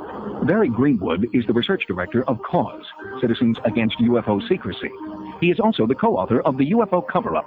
Greenwood has collected photographs of UFOs taken in 1952 from the deck of the flagship for Operation Mainbrace. They were taken aboard the USS Franklin D. Roosevelt. On September 20th, a newspaper reporter was on the flight deck of the carrier, had a color camera with him. And he said he turned down the flight deck and noticed a group of guys looking up into the sky. He ran down there and noticed a large spherical object hanging in the air. Everybody was looking at it, so he had his camera. He decided to take some shots. And when he ran the exposures, so the object accelerated, took off at high speed, disappeared. They thought it was a balloon initially. So the brass called the various other ships in the area, asked about a balloon. Nobody launched a balloon. Nobody knows anything about it. They listed it as an unknown. Possible balloon, but nobody knows where it came from. No, it's quite obvious that we had seen something. We don't know what it was. We knew that it couldn't be an airplane because an airplane could not start and stop. The rate of speed was too fast for a helicopter, and it was too erratic a pattern track for a weather balloon. Leon Treadwell also served on the USS FDR in the 1950s. He recalls a UFO encounter he witnessed, along with several other men, while on anchor watch in Rio de Janeiro. Two ships, or appeared to be ships, one above the other, maybe about 200 or 300 feet separated the two of them, and counter-rotating lights. And all of a sudden a fireball dropped between the upper ship to the lower ship. Nobody knew what the devil was going on. There was actual radar contact on these vehicles. This painting depicts what Leon claims he and several other sailors saw on board the USS FDR that night. Several officers, and these are representatives of divisional departments. They couldn't believe what they were looking at. Everybody signed a release statement that nobody outside of CIC would say anything about this for at least 15 to 20 years. The CIC, the Combat Information Center, is master control for any Navy aircraft carrier. Here is where radar, mapping, target searches, and operations are conducted. We were just told to not say anything about this to anybody outside of Combat Information Center. The commander down in Virginia, when I was discussing this with him, he was on a ship, he told me that I wasn't even supposed to mention this. I just ignored what he said. One of my desires in life is to find these other witnesses to rub on that flight deck with me, witnessing this object as it came on top of the ship. A lot of times I wish that this would have never happened because all the aggravation is causing. I had people that laughed and said they wouldn't believe me. And, really, I was there. I seen it. You were there. You don't know. You don't know what it was like. But why would an unidentified flying object of this Earth or any other spend nearly a decade tailing this particular ship? Crewmen claim that the FDR carried advanced nuclear weaponry. It was supposedly top secret. The sighting was well known to insiders in the government at the time. It was written about by the head of Project Blue Book after he retired from the military, and he described it in great detail. There's a possibility that our weapons were of a sort that they were interested in. Of course, the carrier carried all kinds of different weapons. The FDR was the only aircraft carrier at the time that had thermonuclear capability. It was the only one that was allowed to carry the H-bomb. We would be the only ship, naturally, that would carry them because we would have the only method of delivering the atomic bombs. Since World War II, there have been a number of UFO sightings linked to nuclear storage and transport facilities. But these reports remain unsubstantiated, in large part because the government organization best equipped to investigate the sightings, the U.S. military, refuses to do so. I think they are probably covering up the incidents with the FDR because they're covering up all incidents of UFO sightings. I will rest till I find somebody else that was on that flight deck. I wasn't able to witness that same thing I did. The experience of the crew members aboard the USS FDR may not be unique. Sightings is currently conducting an in-depth investigation into charges that UFO confrontations have occurred at 3 different military bases where nuclear weapons are stored. We'll bring you the results of that investigation. So we've probably heard a lot of that stuff before. But it's there's certainly a relation, isn't there, between nuclear weapons and UFOs. I mean, I don't know if anyone listening now has ever read Robert Hastings' book. It's called UFOs and Nukes, and it's over 600 pages. It's an absolute, it's a huge book. But if you read that, it's very well documented where it can be, and absolutely multiple witnesses. And it leaves you in absolutely no doubt once you finish the book that there's definitely a correlation between UFOs and nuclear facilities and nuclear weapons. Yeah. This makes you wonder if they've disabled all the nuclear weapons and the governments haven't said so and we haven't told each other. Yeah, it's possible. They could have made them inactive. And then people would want to know about aliens and why did they make them inactive. I always thought maybe the nuclear energy given off goes into dimensions, right? And that opens up a lot of possibilities of where these things are coming from. Certainly does. Mm. So we got that link down the side there. What's Dell having to say? Sometimes the debunking is right in front of your face. But why do these stupid channels keep repeating the same nonsense, you know? So I've had to recover the same thing again. The sun UFOs is another one that sort of annoys the hell out of me. So I'll be covering again that with some more links in the... not tomorrow, but the next day. USA Sunday, so I'll be covering that with a few other topics as well. I got the links up here ready to go. But yeah, when people start talking about UFOs, they got the little globe with the line going through it, looks like a typical UFO. It's just crazy because we know that's by the positions of the planets, so that's just one of the planets coming across in front of the sun. And that's what it does. It creates this artifact on the CCD cameras. But I'll be going over all that soon again. But it just annoys me that you got the big channel out there where I can barely get people watching me. He can get 200,000 people watching him, and he's just spouting BS and telling them stuff that's not true. Could you... So doing a live show like this actually takes a lot of energy and preparation, doesn't it, Robert? You've probably been looking at this stuff for a week, collecting links. Most of the week, trying to find the most, appropriate stuff, so we don't waste your time. Yeah. Especially on a case like this, which is old and not well publicised, but still, I think that YouTube video, if the guys want to look back at that when it's in normal speed and that, it's quite interesting. Yeah. Very well covered up to boot. Yeah. So that's all finished with now, is it? We've done 3 hours and 16 minutes on these two cases, well, plus other bits in between, of course. I think it's been quite a good night. I'm not sure how the audio and all that's gone. Hopefully it's all good. So I guess we should really wrap up and let it process. And then once the side chat comes up, it's fully processed and you'll be able to do 720p and watch on your big screens or whatever, read it properly. But I recommend people go and watch that HELLIER 5-part episode. That'll be 5 hours of watch there. And maybe we'll talk about it more another time. Because when I watch it, I might have some more ideas where the direction's going for that series. But yeah, I can see that might be trying to sell it to a TV network, because they've done a professional job there. They might want to sell it to a sci-fi channel, make a couple $1 million from this thing where they spend a lot of money to go on a road trip and explore caverns and all that sort of stuff. It's quite interesting. Once it gets into it, but this thing they're talking about, the code, doesn't really make sense. They're talking about ink and black and stuff as code words for reference to aliens and stuff. So I'm yet to understand what's going on there, but we'll maybe discuss it later, or maybe when you've had a look at it, Robert, and see what you think of it. But we just looked at some of those images, so. Yeah, it's a bit iffy what's going on there, whether the guy was pranking them or not.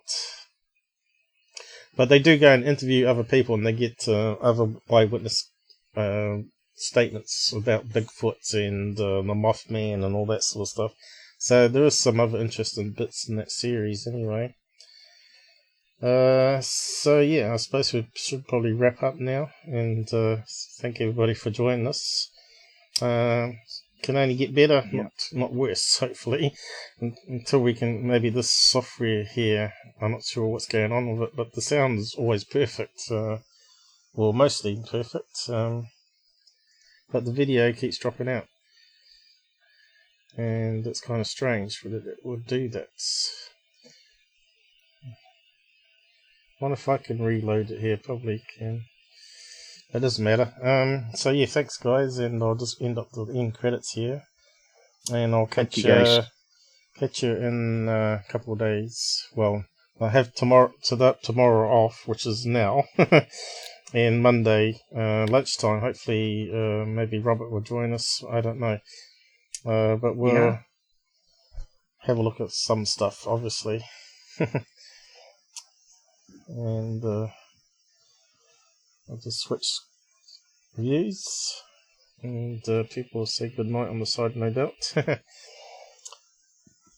we go. Hopefully it's playing.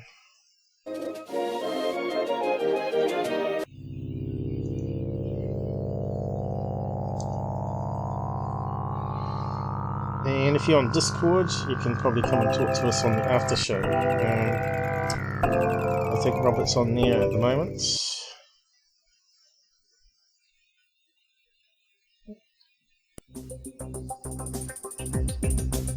He may have gone. He's no, I'm still here. Oh, you're still here. you get hungry at that now. I do. Yeah, a lot of podcasts have aftershows, right?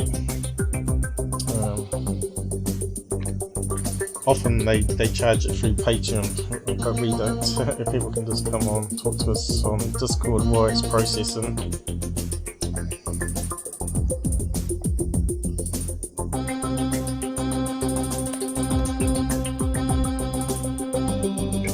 Good night, Renee. Good night, Dale. But we might see you on Discord in a minute if you want to hang around. And anybody else that's not joined.